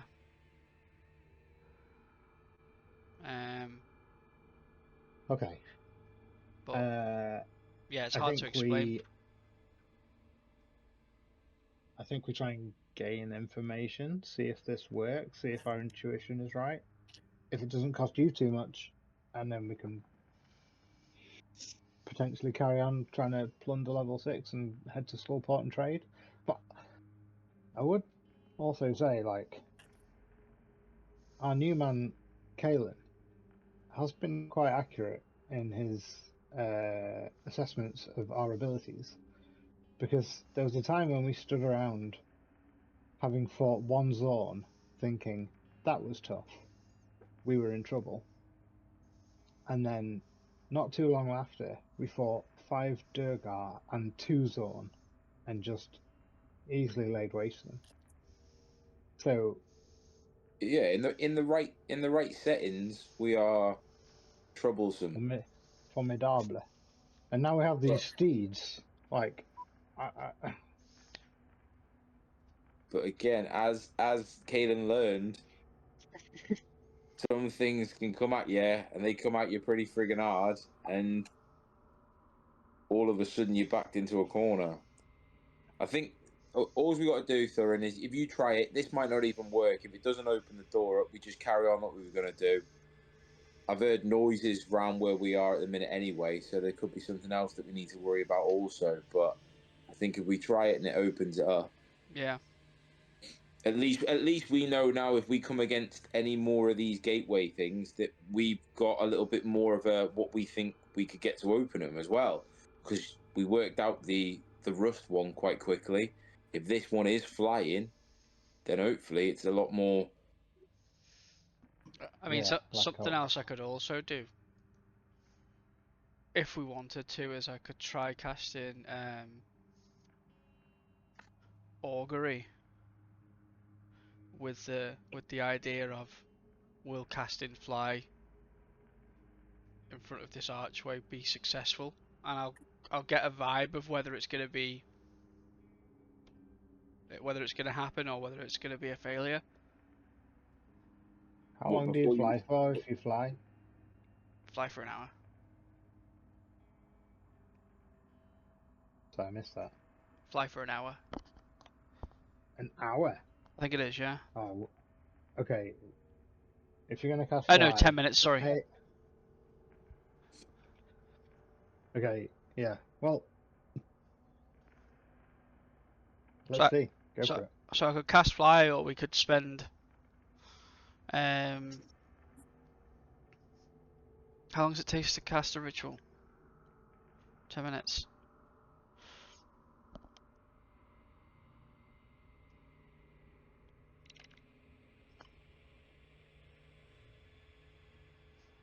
Anyone remember how long it takes to ritually cast stuff? Depends on the spell, I think. For me and Find Familiar, it's an hour. Alright. Yeah, so it'd be an hour. It depends on the spell. So we could spend another hour where... Oh my god, another hour! These guys have been mining here for ages. I'm so bored. Just fucking fly. Fly, my pretty. Alright, okay, and I cast fly. I stand in front of the arch and cast fly on myself. Right. A swirl of fire springs from my waist and surrounds my legs, and I levitate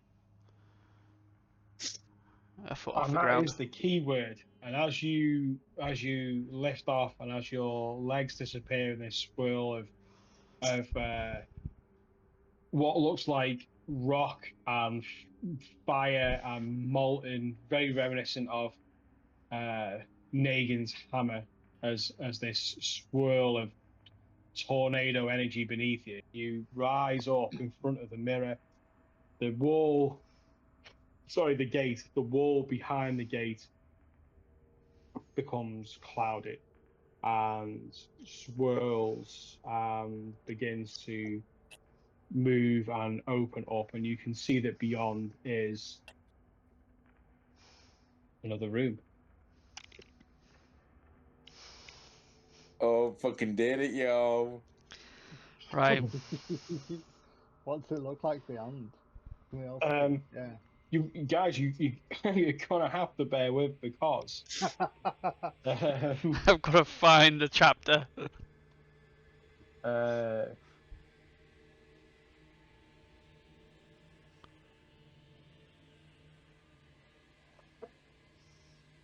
what time are we on?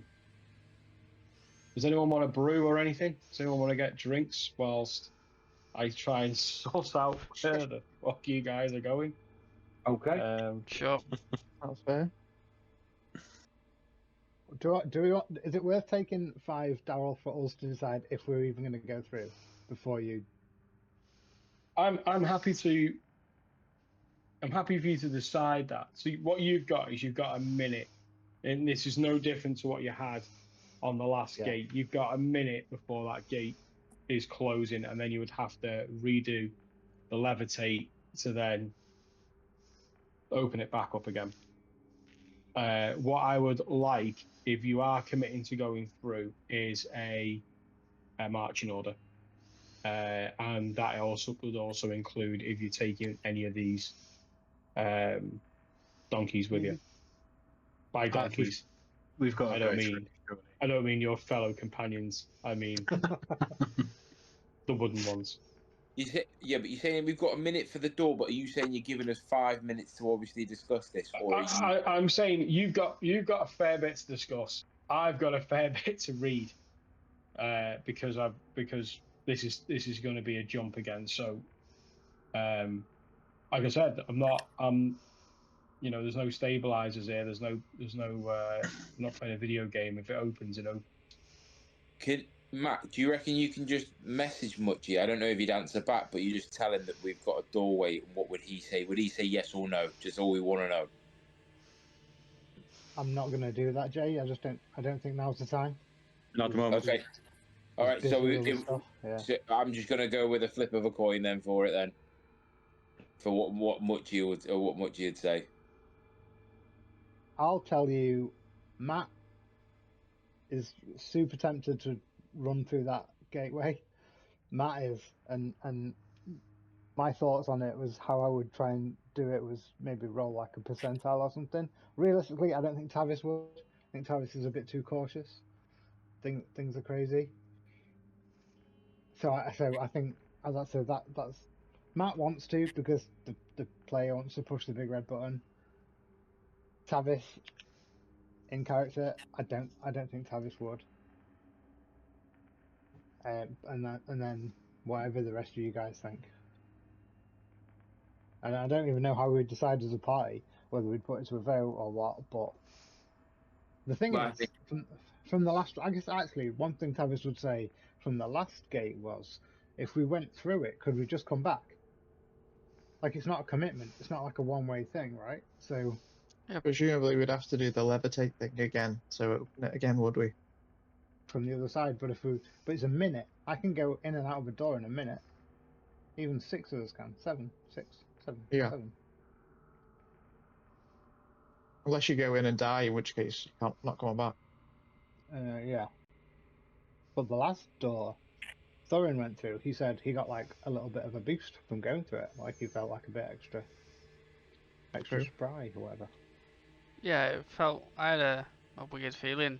I didn't feel bad, but yeah, it felt like light on my feet, I suppose. Right. Thorin. As Thorin. Does Thorin want to go through, or does he want to stay where we are? Yes or no? Thorin would want to stay. Thorin wants to stay. Kaelin. Yes or no? I think I could do the rest, but I would probably want to see what is beyond, just out of curiosity. So yes. Yeah. Morthos. Yes or Hell no? yeah. Yes. Hell yeah. Tavish, you're saying no. Matt doesn't want to, but Tavis is, going to say no. Yeah. That's no. Okay. Italian? I'll go with the majority. No, Get yes, off the fence. yes or no. Yes or no, mate. Get off your horse. I'm playing on my horse. Leave me alone. I'm only Playing going with if his the horse horse. can come with me. Yes. Yes. 3 for yes. I'm going to say that Isla would say yes. And I'm going to say that Negan would probably say yes, purely on the fact of obviously the hidden. So that's 5-2. Looks like we're going through. I mean, split the pie. I don't think two of you are going to do well by yourselves. That's just my honest opinion. You're forgetting about Mary. Yeah, oh, sorry. Yeah, no, you're going to boss it. You and that bloody horse. Yeah. Like you said, it's no different to when we jumped down to where we're from, 2 to 6. Yeah, 2 to 6. Where's 6 This gonna could take us? Well, back to 1. again, This could take us back to 1. if we it could take us back. It could take us to Troll Skull. Oh, yeah. Praise be. I Take could us to do Troll with Skull. a, yeah. We can all go shopping next game, and we can have a really lovely time together. I could do with a rim. I think you're thinking of Skullport. Troll Skull for your home. Yeah, sorry, Skullport. No, dream big. I was thinking of Troll Skull. We're going to go all the way back to Waterdeep. Back home and the potential of being arrested. Yeah, I won't go to jail. I'm not doing a 10 stretch. Yeah, there's a secret archway in the basement Yeah. that we didn't know about. And then you get there and it was all just a dream. I wake up and I'm not a dragonborn. I am a samurai.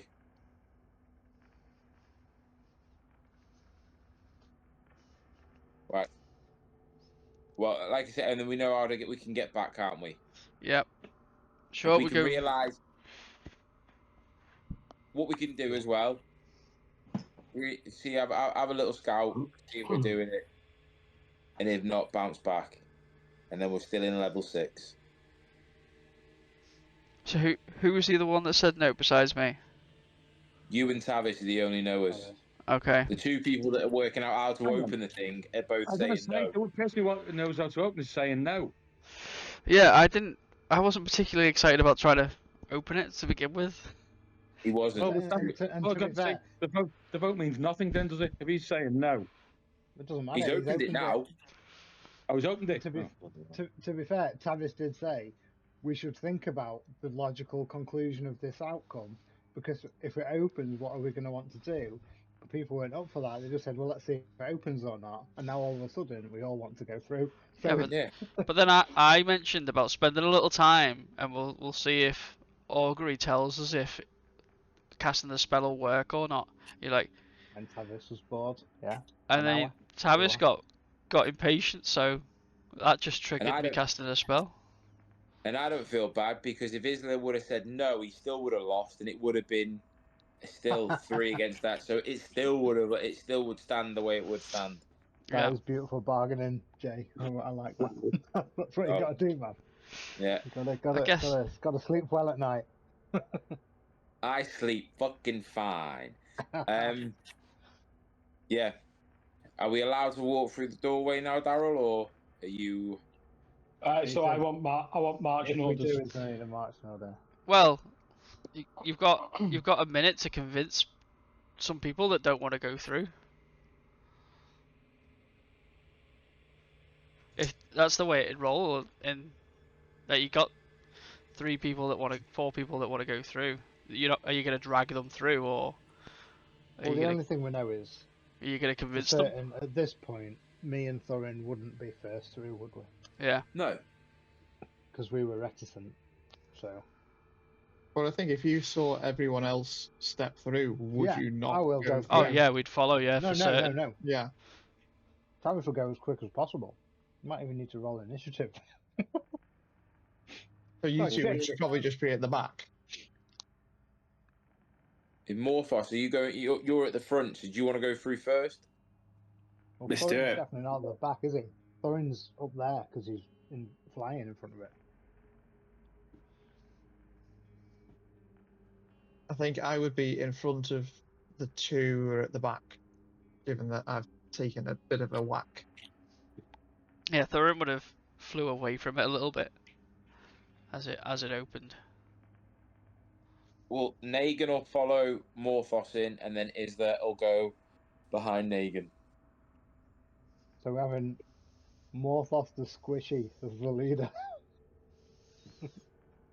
Love it. I loved how much conviction you had as well, Paul. You're like, yeah, I'm fucking going. Let's go. I'm fucking doing it. When he We got a knows, he marching knows. order. Yeah, so Morphos, Negan, Isla, and then I'd say Italian. Whichever. Because not everyone can be at the back. And then it would be Kaelin. Yeah. And between 50-50 between Tavis and... And two holding hands at the back. Yeah. Tavis did want to get his horse, but I don't know if he'd have time. You can get another one out of the room? Or is it not the same? You don't The feel other the one- same? No, the other one's just out the back, but I don't know if he'd have time. Just out the... If it's just in the other room, you'd have time. Yeah, he was just behind. Like he got off the horse just before he got into the room. Yeah, so you'd have time. Tavis wants to take You Mary with him. You look if he really can. cool going through the door with your mule. So I'm taking it then it's going to be Thorin I'll be last. and then Tavis last on the horse. Yeah. On the mule. I've gone through on my horse. So plus, Oh, you never, plus do mule. you never get off your horse? No, he never got Oh, off no. it now. Nice. He's turned into a horse and started helping. So we've taken 2 of the mules. We've left 3 behind. And we've got a marching order as This could be anything, guys. Anything. as Thorin levitates into the air. The mist clearing and a room beyond, which is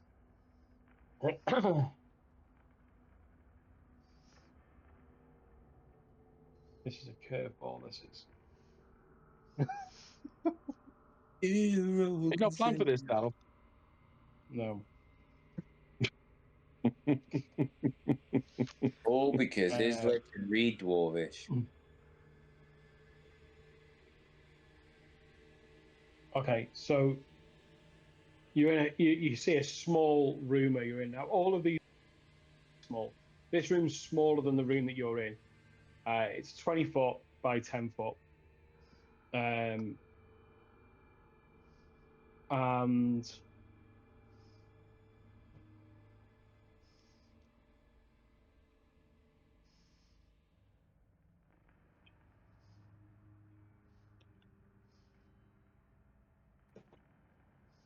yeah, and you can see that it's stone again, very a stone room, very much like the one that you've been in, as Morthos you step through. You look behind, and you can see that it's unnatural the way that the light is, the way that the light shifts between the gate. It does look like they're not the other side of a door as they start to pull through. There's a sort of a luminescent light in amongst the gate as they break through that barrier. So you, Negan, Isla, and you all start to come through. Tavis on his mule, pulling up the rear. As Tavis, as you make your way through, there's a few seconds remaining on the gate before the gate shuts. The light fades, and you're in a darkened room. Nope.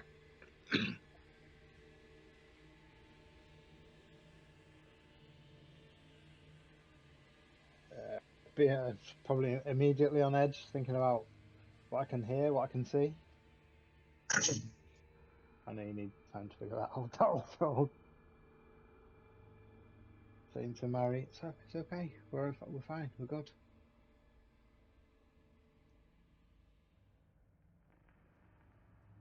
Okay.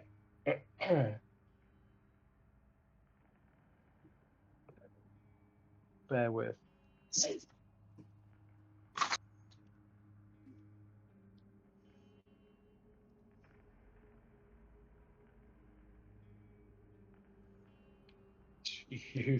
I'm sorry, gents. I'm sorry, it's not slick. No, it's alright. Take your time, mate. We've threw a right curveball at you. Yeah, I feel like we're messing with your game.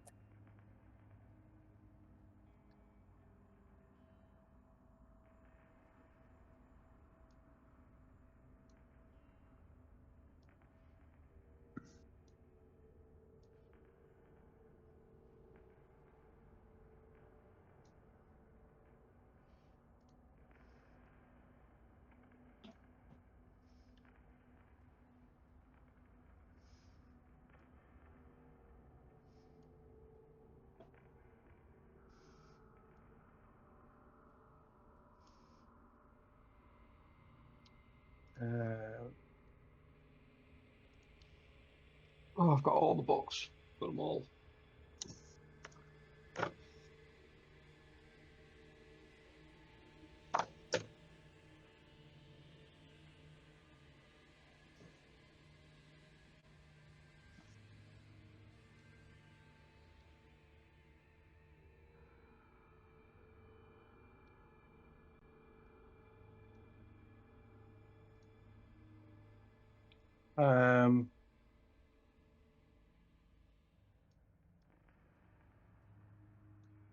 Right. So as you're going through, Morphos, I'd like you to roll a perception check for me, please.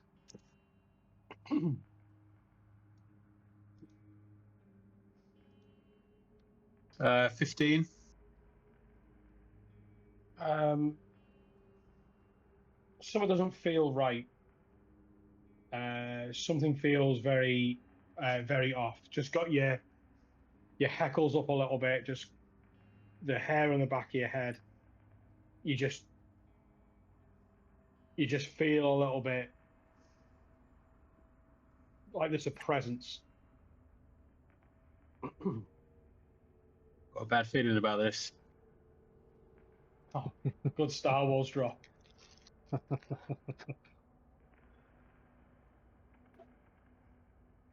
Where have I fucking read that?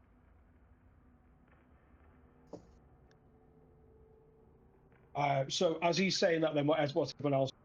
As he's saying he's got a bad feeling.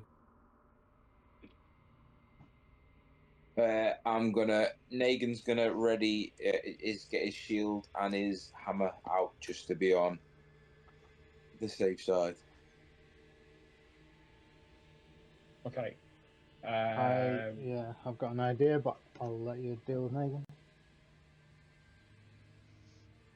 That's fine. As you pull out the hammer. Yeah, hammer and my shield.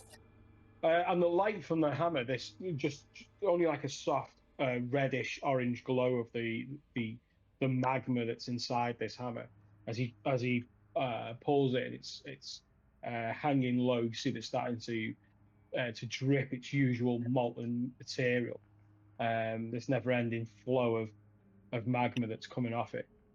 He sort of readies and has a look round. What's everyone else doing? I feel like Tavis, having heard that bad feeling, would try and slip underneath his donkey and hide. Because he do stealth.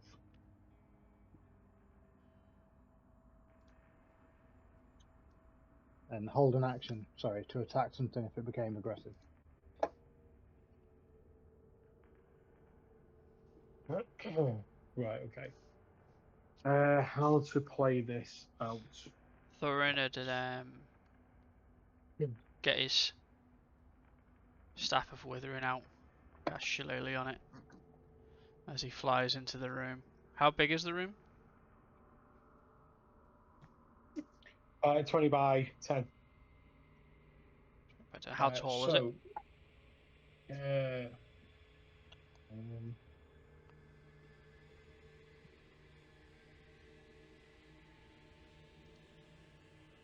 Thorin flies straight back out and casts Fireball on his way.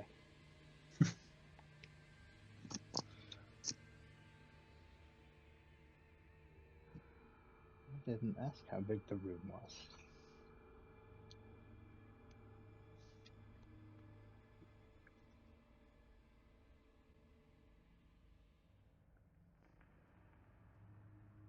I'd say it's like 20 feet. I think like standard. There's nothing that tells me anything else on. I'm just trying to skim quickly this chapter. Okay. He would. What chapter is that, mate? He would float 15 feet in the air then, above where the archway is.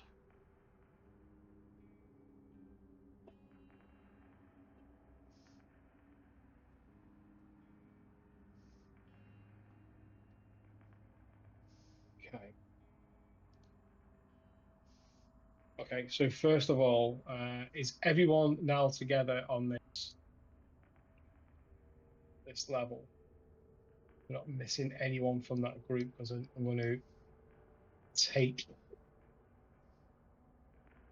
Saw as well. Let's grab Saw. Anything? Is there anything else that we've got? I got a donkey. A donkey as well. Right. As does Give me Talion. 2 secs. I'm gonna bamf you into bamf you out of here altogether. Just while Putting pineapple on pizza. Is that you or that natural? Is that roll 20 that does that? What's that? When you moved us from one screen to another on natural 20, it says, "Hold on, putting pineapple on pizza." No, it's this. I didn't realise I did that. Right, okay. Right, of course, what I want to do is I just want to copy all the tokens that we've got. And so as well. Anything else that we're missing?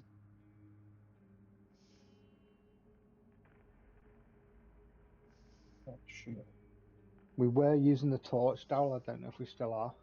Oh yeah, okay. I'll bring the torch as well. Yeah, I can go in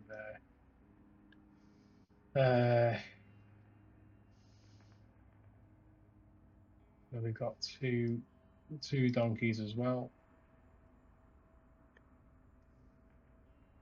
Right, Jesus. I'm going to select all of that. I think that's how I do it.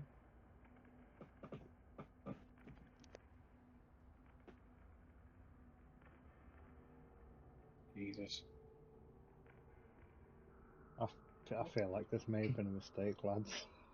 I'm like, oh, you know what? It'd be a dead good idea. Just give them free reign. It'd be fine. Don't worry about it. Hey, come down the coast, have a few beers, have a laugh. Be a DM, they said. It'd be fun, they said. Four. Right. Yeah. So we got no saw. Who's that? No ball. No mage hand. We need that. Wooden donkey. Wooden donkey. Little donkey.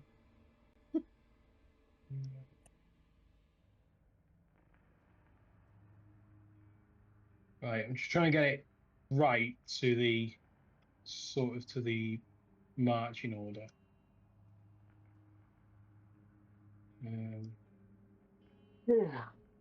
Right. Sorry, guys. Is Valiant plus his steed.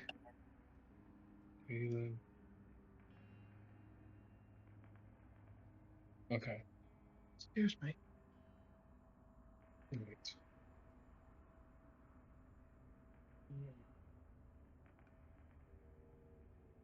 Okay, so you should be able to zoom out and zoom back in and be able to sort of see where you are on this map.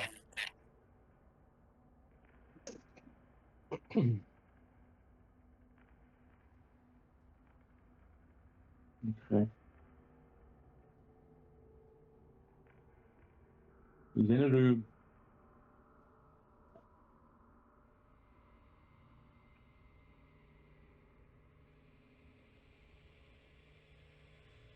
Okay, yeah. So you should all be able to see it now, yeah. Yeah. Cheers. Yep. Okay. So Morthos, as you've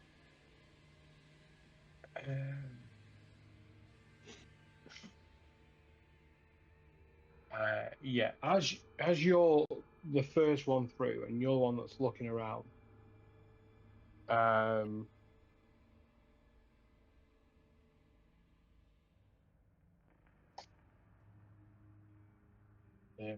Nervous. Right. Let's go. Let's do this.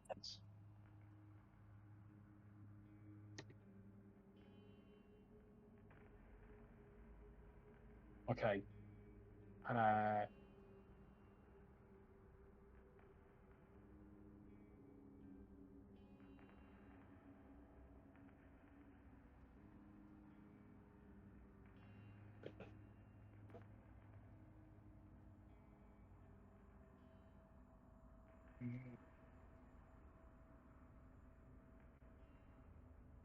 need you to make a Constitution saving throw, please, for Morthos.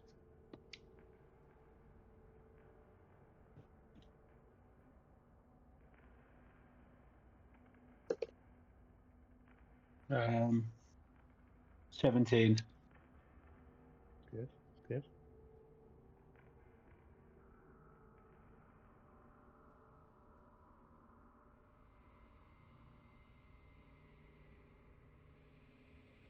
Okay. Right. Okay. So what everyone sees is Morthos. You're suddenly struck out of nowhere.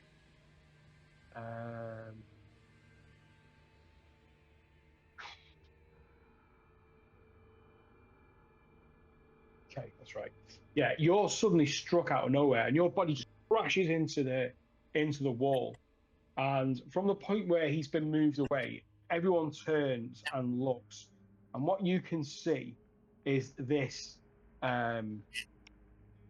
large creature of green skin, and it is huge.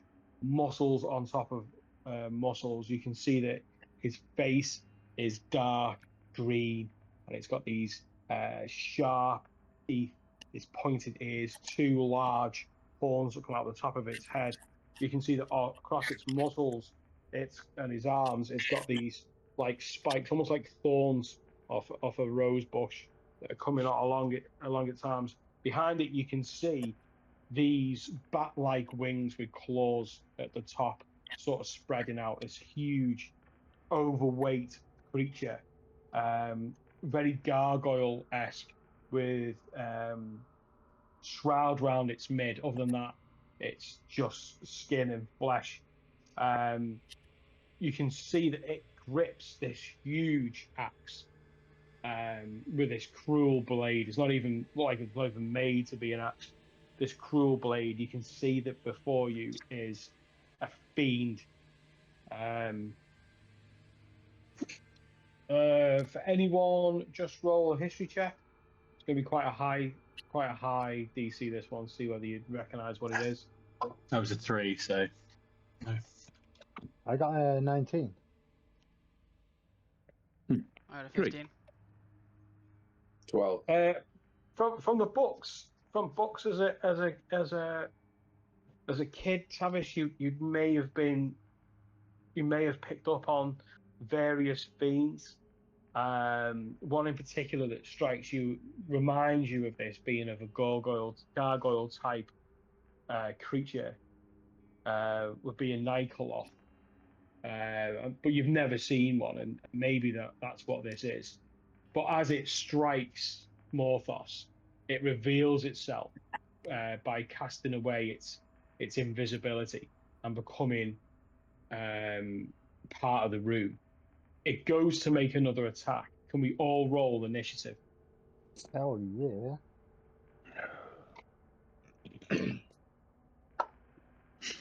10. No, choose 17.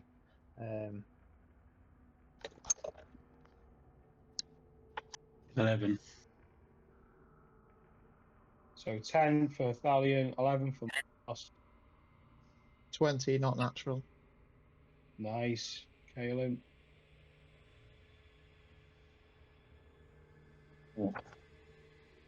Tavis. 25.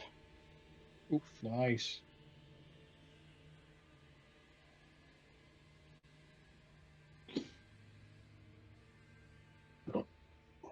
Thorin. 6. Nagin. Isla. Nagin is 17 and Isla was 8. Okay.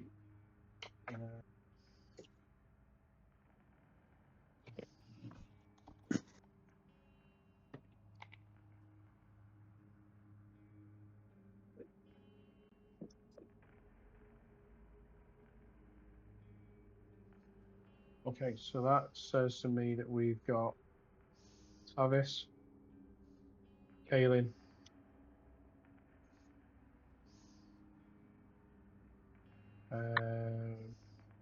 Nagin,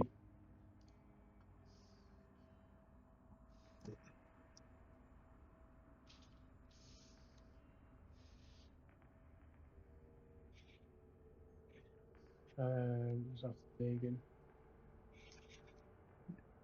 Thos, Thalion,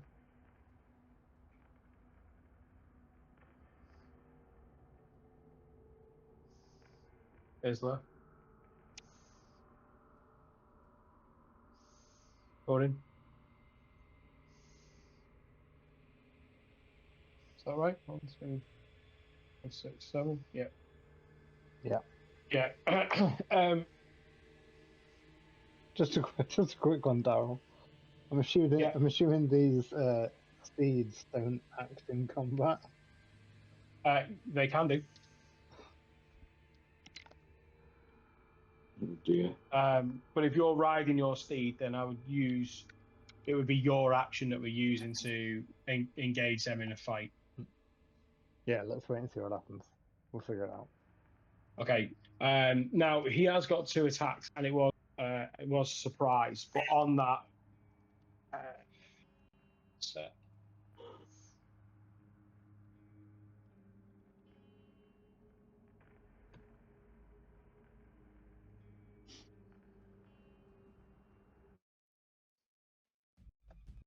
as it appears within the room, you see just how big this creature is, and Shit.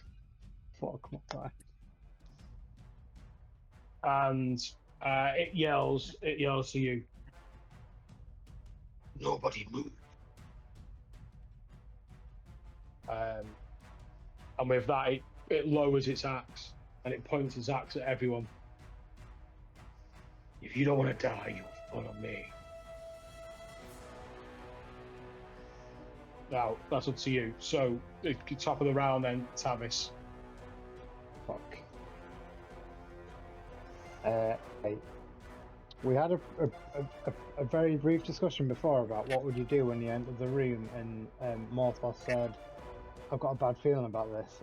And I said Tavis would try and disappear, like duck under his mule and hide. Did that happen, or is this all just happened at once?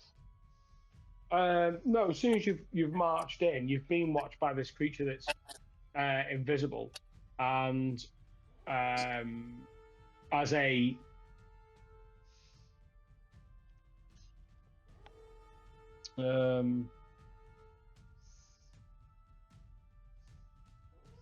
As a show of force, should we say, he's attacked Morthos to intimidate and also to gain your attention, should we say. And did he deal damage to Morphos? Yeah. Right, yeah, sorry. The damage was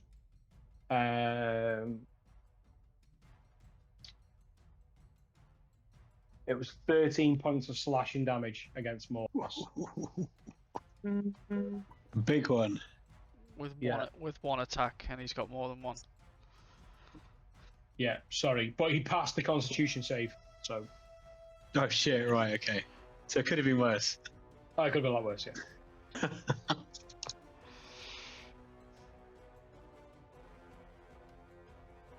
What do I do? So he's speaking common, and he said, "Come with me if you want to live." Basically. Come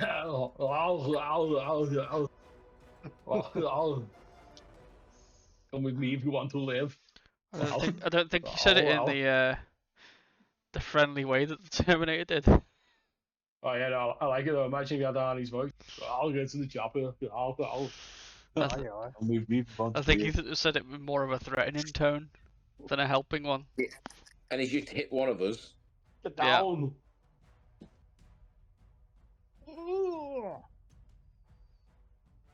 I'm gonna allow a minute. I'm gonna allow a minute. It is going to be 1 minute for the decision.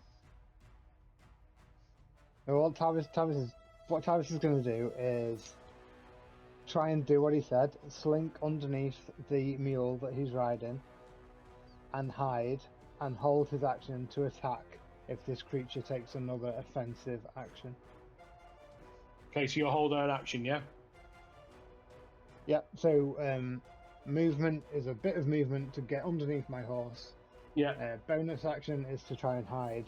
And then my action is to hold my action to attack twice with my bracer of flying daggers if it makes another offensive action against my party.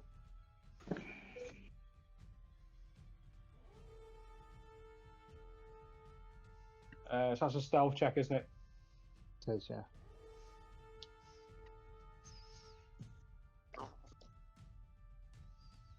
$18.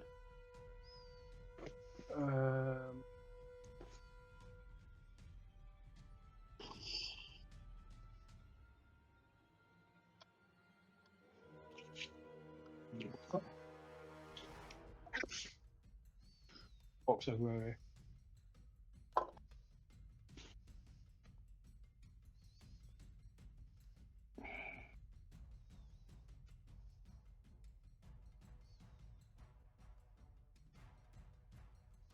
$18. Okay, yeah. So you disappear underneath your. Well, don't disappear, but you get underneath your horse, your wooden mule, and then that'll then take us then to Kaelin. What kind of vibe can I like sort of try to discern what kind of vibe I'm getting off this guy? Like when he said like "come with me if you want to live." Do I genuinely think like? As in, is he trying to save you, or do I think different? Like, is he like actually? Is he legit? Yeah, or is he just like some weirdo? No, he wants you to go. He wants you to go with him, but bear in mind he's just smashed one of your party against the wall with a great axe. It's not in a friendly. It's not in a friendly way. This is a. Yeah, well, that's kind of what I was getting at. It wasn't like, oh, maybe there's something worse than him, and he's actually could help us. He's just a dick. No, guys, I've fucked that by saying "come with me if you want to live." That isn't what he said. He said, No. he said you're all fucked if you don't come with me. Oh, fair enough. Yeah, come with me or else. Yeah. In that case, I will go with. I might try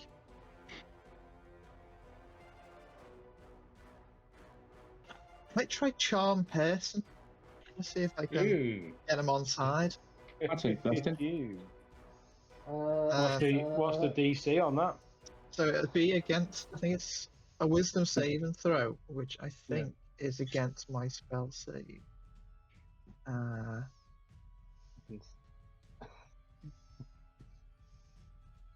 Yeah, it'll be against my spell save, which is a 15 wisdom save and throw.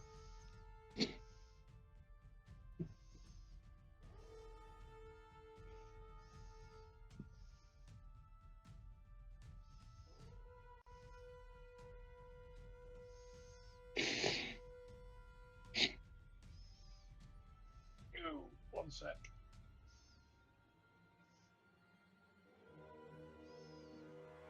I just need to.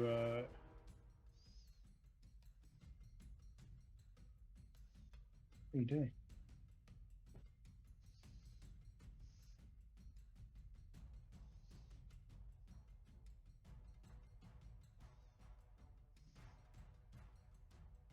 Oh, is that not working? Oh, come on. Oh, it's not working either. I'm having a nightmare tonight.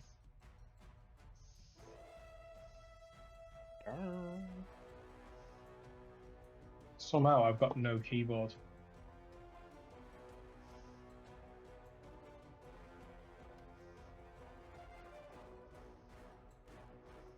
Oh, no, I've got two keyboards here and I got nothing. Maybe Right, the so cancer are out. it says a I locked the keyboard off or something. Have I done that? So it says under the spell that it's a humanoid. What I want to discern is whether or not a large fiend would be classed as a humanoid. My gut feeling is not.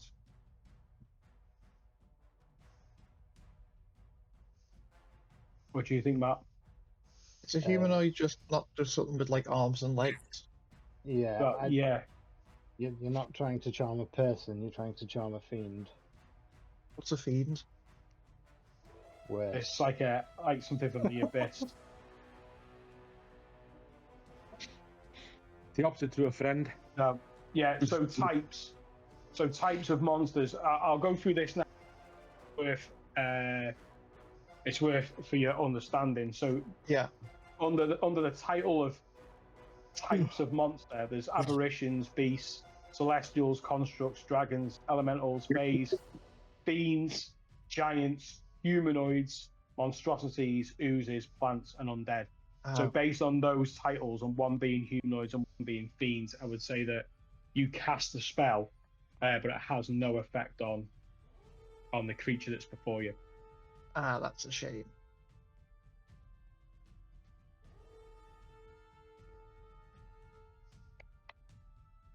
That'll be my go then, I guess. Okay. I think the question there is would Kalen know that? Is the real question. Would he know that it would have no effects? So I presume he'd know better than I would, but whether I'm not trying to fudge it. I'm just trying to. Yeah. I think Kalen would probably know that spell is only. Yeah, you would think he would know what he can use stuff on better than. The first line in the spell is you attempt to charm a humanoid you can see within reach. Yeah. Okay, let's spin that off then. If you're going to allow me to do. Yeah, I'll allow it. Yeah. Yeah, in the same vein, hold person probably wouldn't work either. Yeah. And I use. Although that says choose a creature. Okay, can I, instead of using charm... Oh, no, that's hold pod. No, it's humanoid, sorry. I was looking at hold monster. Yeah. Hold monster. Can I... creature. Instead, cast Tasha's Hideous Laughter. Have you got charm monster? Creature of your choice. Rather than a humanoid.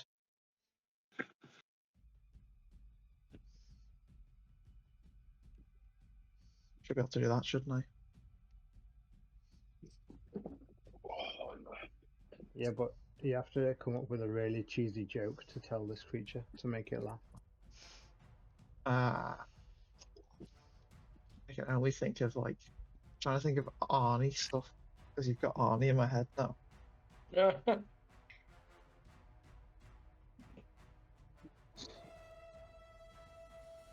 That's got nothing. Negan, you're up after this, mate. Oh, don't worry. Yeah, I just want to cast Tasha's Hideous Laughter on it. So that's a wisdom saving throw as well.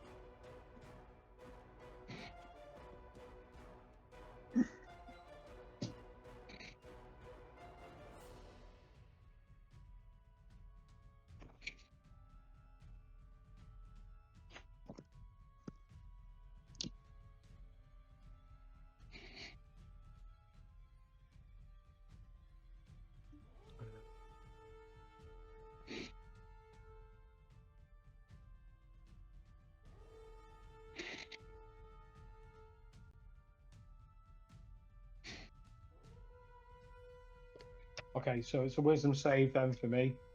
Yeah.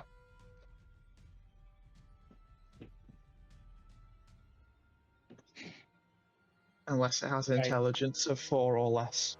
Yeah, that's fine. I've got the spell in front of me. So what's the DC on it? 15. I rolled a 15 with a 0 modifier to it. Oh, meets it, So beats it. that's a save, Yeah. unfortunately. Okay, I say that's the end of your turn. Yeah. Okay, Negan. Yeah. I'm gonna walk up to it and proceed to smash it with my hammer. Yeah, boy. We're not fucking about. Just Naked some rat. damage. That is a 19 plus. Well, that's 28 to hit. Definitely hits.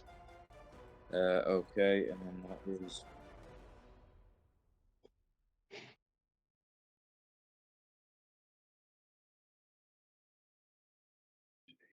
So D8. And that is 10 points of damage on the first hit. Yeah. My bonus action, I will hit him again. And that is a.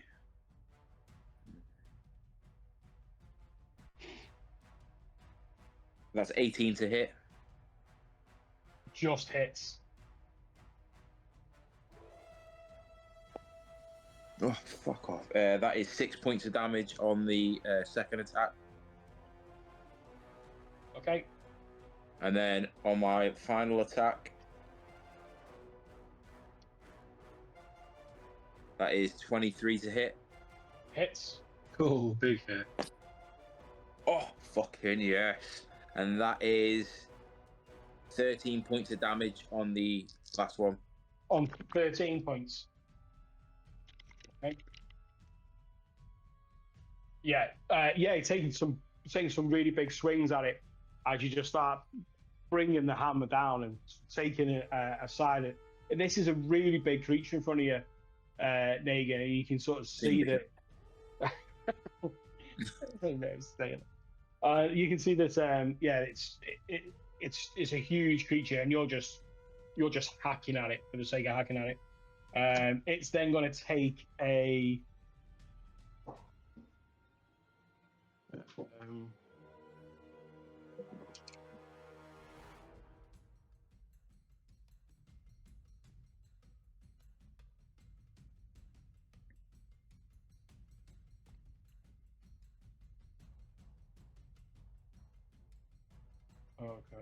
Okay, right.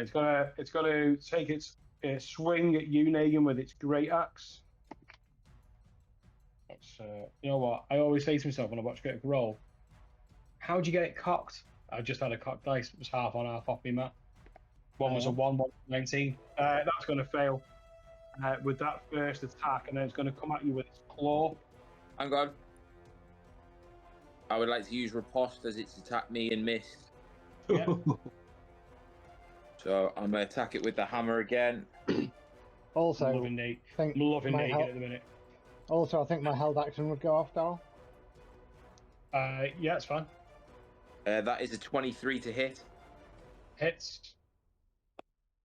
And that is 5, 6, 7, 8, 8 points of damage. Yeah. Wow. Really are like chomping away now at this. Okay. It's still got one more attack. So Thorin, you're gonna make your Do it. Do it now. Yeah, I'll That's cast. Sorry, you said Thorin. sorry, Thorin. Tavis has got the held action. Yeah, makes Yeah, sense. so it's holding to attack You're with. last on the list. Yeah, I was holding to attack with braces daggers. I'm within 20 feet, aren't I? As far as Yeah. I can see. Yeah. It's only 25 feet, is it? Yeah. feet. So the first one is 20 to hit. Hits.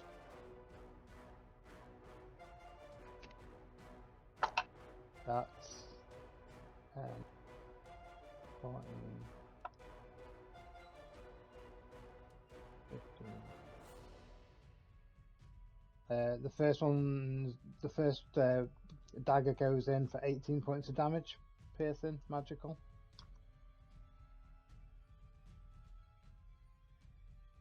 Yeah. Second one is more like 24 to hit. Hits. Well, then that's just 4 points of damage because there's no sneak attack anymore.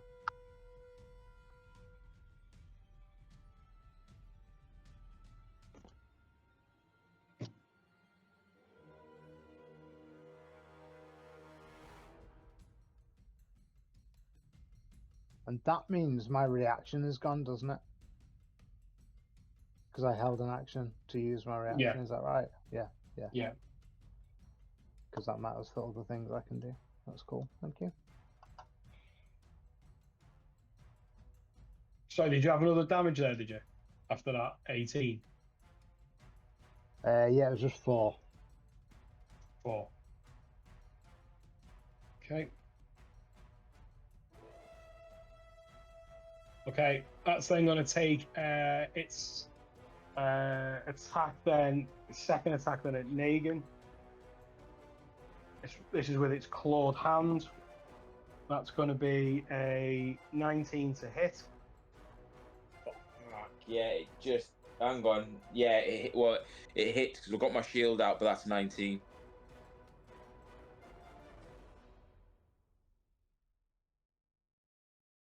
So that's 13 points of damage, and I need you to make a Constitution saving.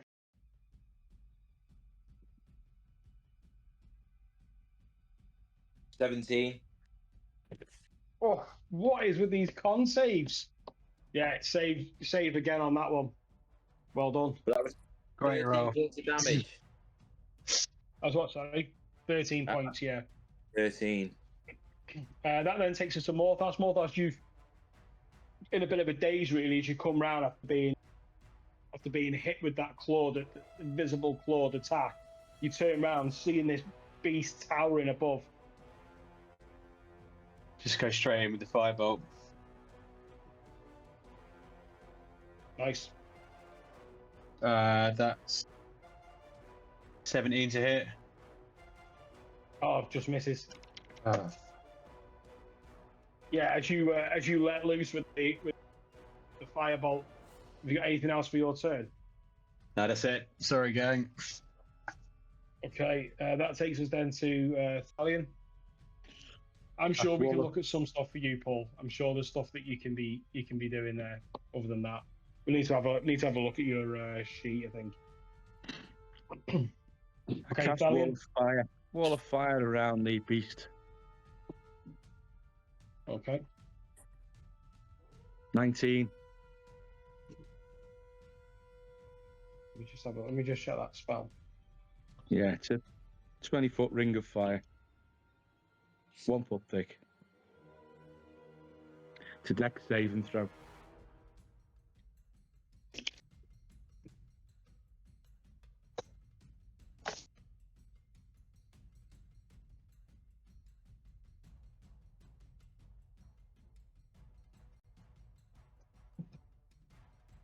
Okay, what's the DC? 15. Straight roll this. No, 8. Okay. So 5d8 fire 5d8. damage. Yeah. 10, 12. Well, that's a good one. I like that one. 19. Another good one. 26 points of damage. Come on. Huge as you're now getting these attacks off. Right, can someone mark around this? Someone get the pen ready and just mark around. I'd say that's where if you agree with that for Italian, where the wall will be. Yeah, so the wall of fire is between it and us. Yeah, but we don't get take that. damage. Yeah. Yeah, it's just within it. Yeah. Okay. Yeah. Brilliant. So everyone can see that wall of fire. Yeah. Just say, remembering from the previous session when this was used, that wall is opaque. Yeah, you can see through it. No, Yeah. it's opaque. We can't see through You it. can't. Yeah, you can't see through it. You can't see through it. What was the damage on that? What was the damage on that last one? Sorry, how many damage was it? 26. 26. Okay, he's going to get plus 13 because he's resistant to fire. Bastard. Okay. Yeah, as the fires around him,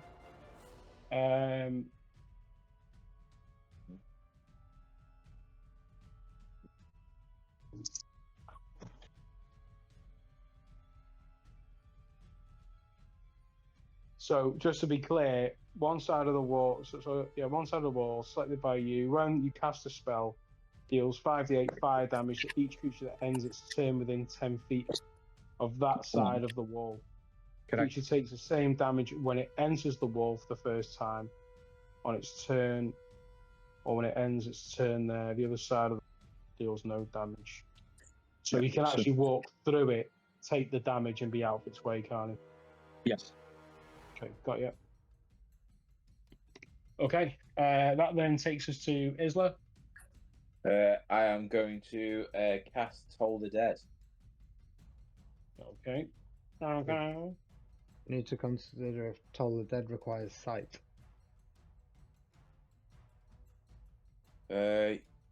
You point at a creature you can see within range.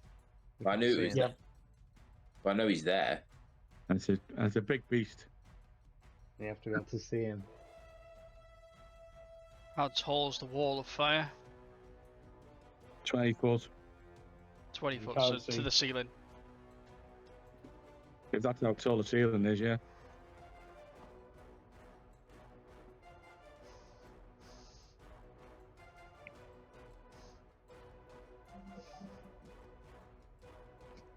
Not to.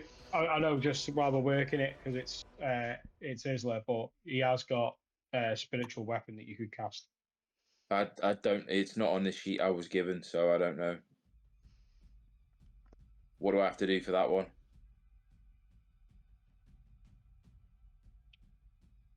So it creates a floating spectral weapon within range that lasts for the duration. You can cast this spell again. When you cast a spell, you can make a melee spell attack against a creature within 5 feet of the weapon. On a hit, the target takes force damage equal to 1d8 plus your spell casting modifier. As a bonus action on your turn, you can move the up to 20 feet, repeat the attack on a creature within 5 feet. The weapon can take whatever you choose, cleric deities, higher levels. Yeah, so you can cast it. You can cast it at level 2.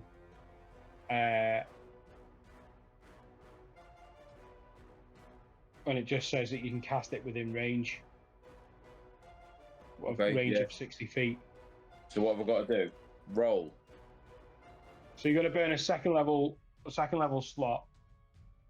Right, For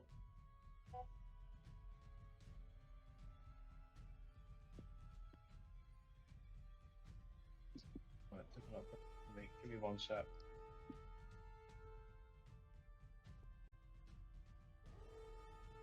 gonna go looking for his spiritual weapon.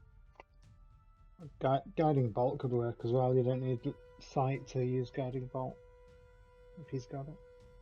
That's up to. I'll leave that to play then. That's fine. I've got the spiritual weapon,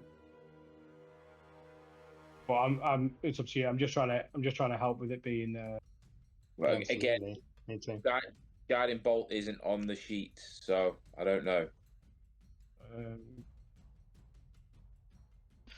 Yeah, because guiding he bolt. normally uses his cards, doesn't he? That's the thing. Yeah, but I can't do none of that, and like Yeah. I can only do what. It's in the player's handbook, mate. I'll tell you what page it's on now, so you can have a look at it.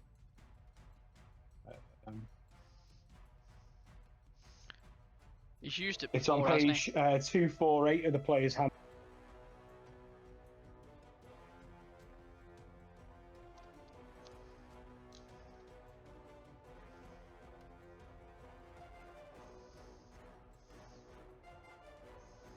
And spiritual weapon is on page 278. So 248 and 278 for those two spells.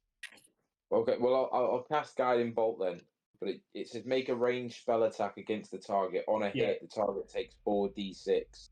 Yeah, so you're rolling the attack and adding. Roll the attack and then add his spell attack bonus. Yeah. Yeah. 17 plus 23. Yeah, it hits. Okay, and so then that's 4d6, yeah? At level 1, yeah. Radiant damage.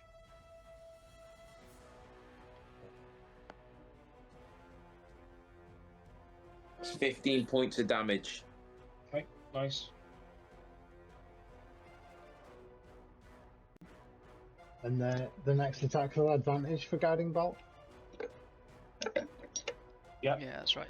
Yeah. So at the end of the next attack made, or the next attack roll made against the target before the end of the next turn has advantage thanks to the mystical dim light glittering on the target until then. So that would give Thorin your next advantage on your attack. Anything else, Frizzler? Back to that wall. Okay. Thorin? I'd like to cast Eldritch Blast, please. Just one sec, actually. That's going to be an attack of opportunity, that. But he's going to take damage from the fire as well, isn't he? I imagine. And he can't see him either, can he? Is it opaque both ways, is it? Yeah. Yeah, okay.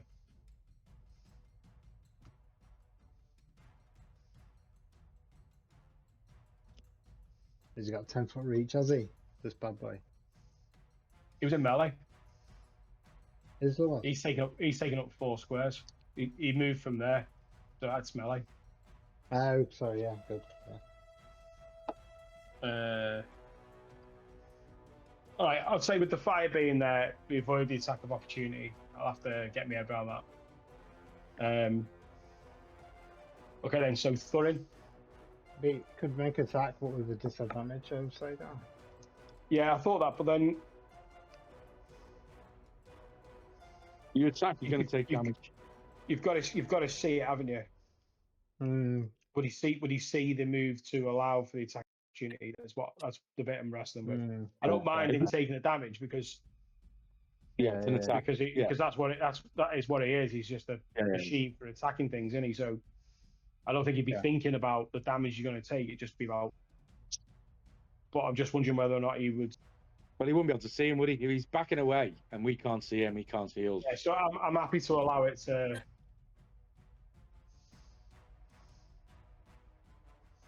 Yeah. Okay. So that takes us then to Thorin. I cast Eldritch Blast. You can't see him, can you? Says I attack a target within range. It doesn't say anything about seeing. Okay. But I can roll with disadvantage if you like. Yeah, but I don't think it says that on the.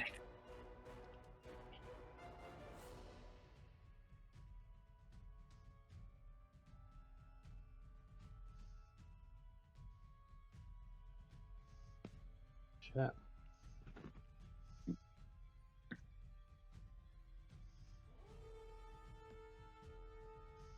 Yeah, it's broken. Just has to be within range. Just give me one sec, guys.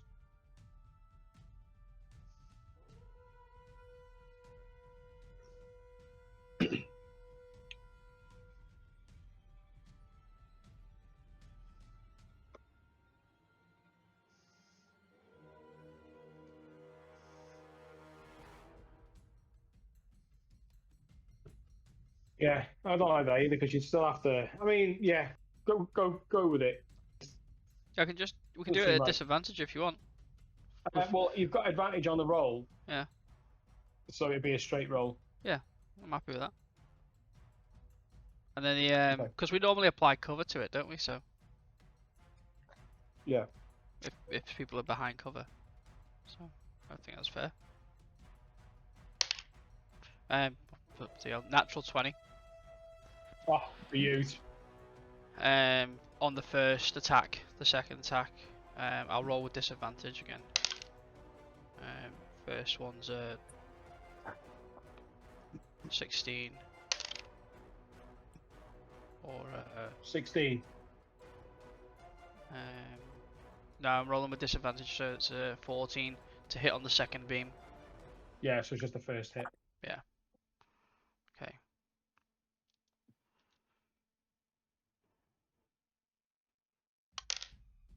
Savish, you're up next. So it's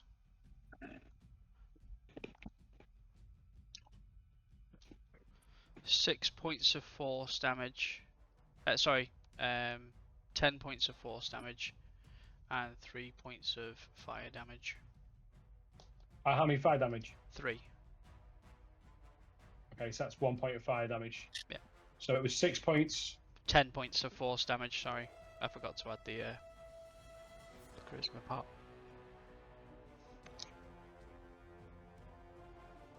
Why is this not working on this one now? What the hell? What is this keyboard doing? It's working on some stuff, but not everything. Working a second ago.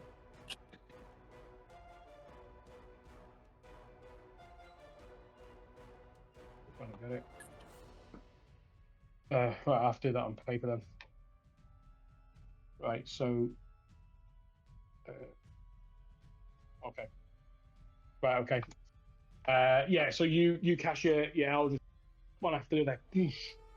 Straight through the fireball. One really hitting. Seems low that for an actual 20.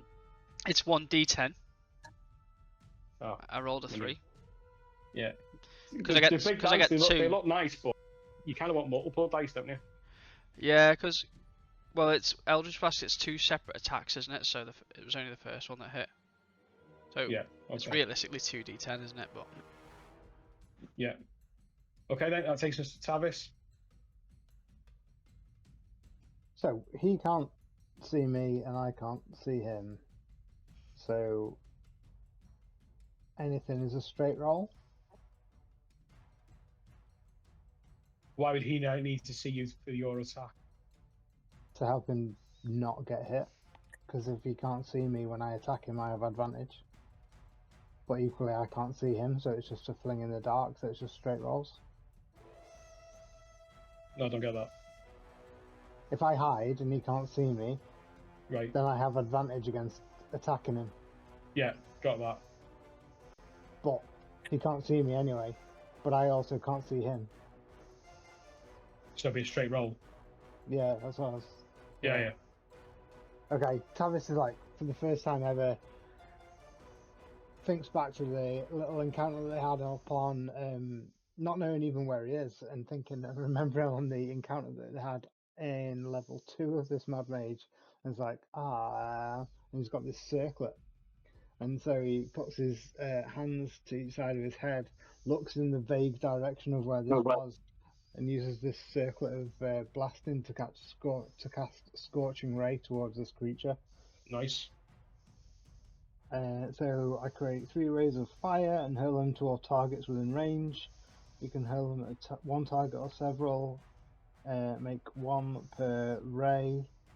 So I make 3 attacks, and with each hit they take 2d6 fire damage. So I'll roll 3 straight d20s. Yep. The first one, there's no modifier, is there? Oh yeah, there is. It's a +5 to the circle of blasting. So the first one is a 12. Pull it out. Misses. Second one is a 17. Is it what? Sorry. 17. Misses. And the third one is a 13. Misses. Yeah, as you're using it for the first time and casting the Scorching Ray. Well, yeah, well, I'll leave it at that. But yeah, you're casting a Scorching Ray. Yeah, there's a lot going on in that area, and trying to pinpoint the beast down is quite difficult. Is that it for your turn? It goes to take it off. It's like, this is fucking shit. Okay, Caleb. Yeah, I'm gonna cast Magic Missile. Okay. Which just hits by the sound of it. Well, it does say that you can see within range, so I don't know how it would work if it doesn't have a roll to it. Or can I just not use it because I can't see him? They are instant hits because it's only 1d4s. It's the seeing bit that we got the problem with, isn't it? Yeah. So would you say I just can't use it, or should I use something else? We know he's in that area. It's not like it. Yeah, even just firing into that area, you're gonna hit him. Just roll the damage. I'm thinking he's a bit of a unit, isn't he? He's going to take up that whole space. Well, if you miss, you'd be very unlucky, wouldn't you? Exactly. If it's a spell that would normally just hit. Talking to you, Ted. So yeah, 1d4 times 3.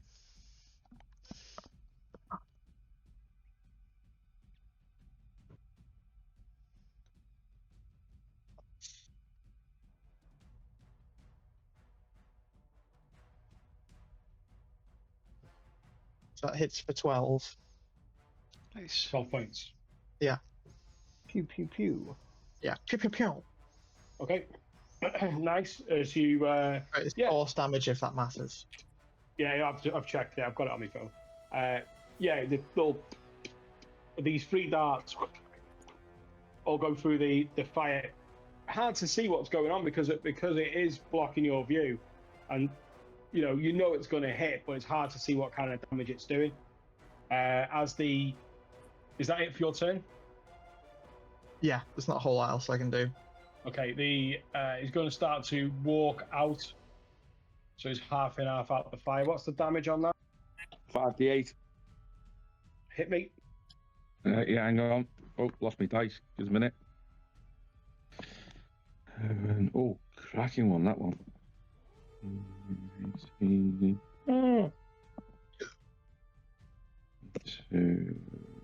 27. Woohoo! With 17 hit points left, as it comes crashing through the wall of fire, it literally comes to a knee, trying to prop itself up with the axe, and then falls down. Hang on. What was the damage? 27. Because of his fire. Yeah. Oh, he's got got fire resistance, hasn't he?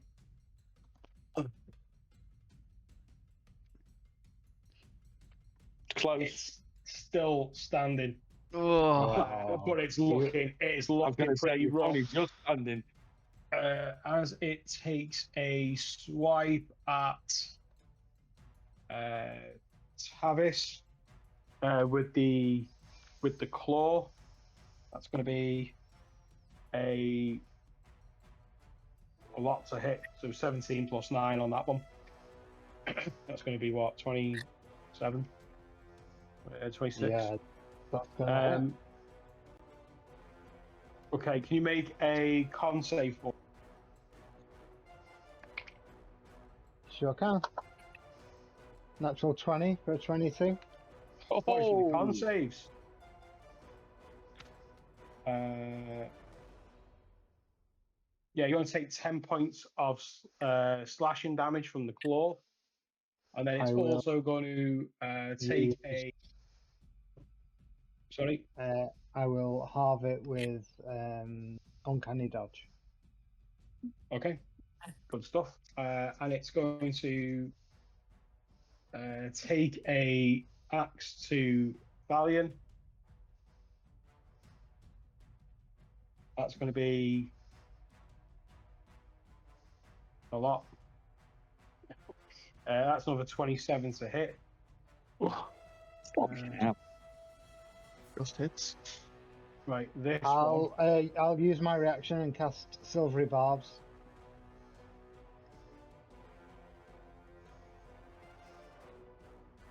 That means he has to re-roll the d20. So, having taken the hit himself, Tavis kind of ducks, takes a swipe, turns, spins like a full 360, and just flies out some kind of strange purple sparks in the face of this creature to try and make him miss, having been very nearly hitting his party member. I've actually just rolled 2 17s on the bounce. Fuck my life. I tried. Nice try, fella. Don't worry about it. We've got a horse. So hard. You're going to take 25 points of slashing damage. Me? Yeah, as the axe just cleaves into you. I actually just rolled a 12 on the d12 and an 8, and it's a +5 as well, so... Ouch. That's going to be the end of...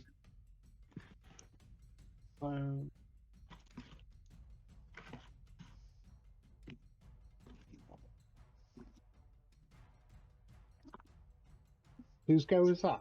That was it. Creature's go. Who's up next? Messed up here. Messed up. Could have done something different, but I didn't. Right. Okay. We'll just say it's in his death throes that he's done this. That's then going to take us to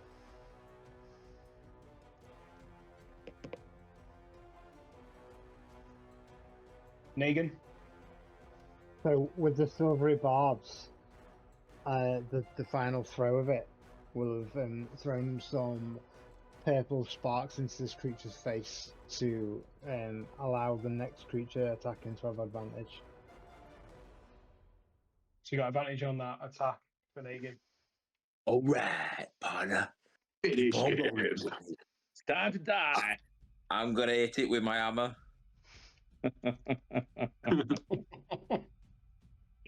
Just he's got 2 hit points left, Jay. So Miss. it's a miss. Send him back to his maker. Yeah, if he says he misses, yeah. I'm gonna break my fucking hammer off in him.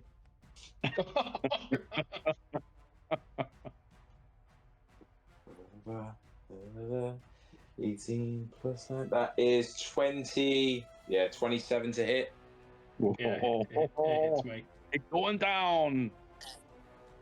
Timber. That's 8 points of damage on the first hammer blow. Well, I mean, you could take the next blow if you want, but he is down. As you pull the hammer round, bringing it down on his head, and you just driving it into the ground as it just crumbles to the floor, and you actually see a chunk of its head and its skull break away with the horn as you drive in this hammer down into the stone, killing it outright, breathing a sigh, looking around, and bracing for what have you done? Where are we? Where do we go to next? All questions that will be asked and answered in the next session. and that's where we'll leave it for tonight. Thorin, open the door again. Open the door. Let's get out of here.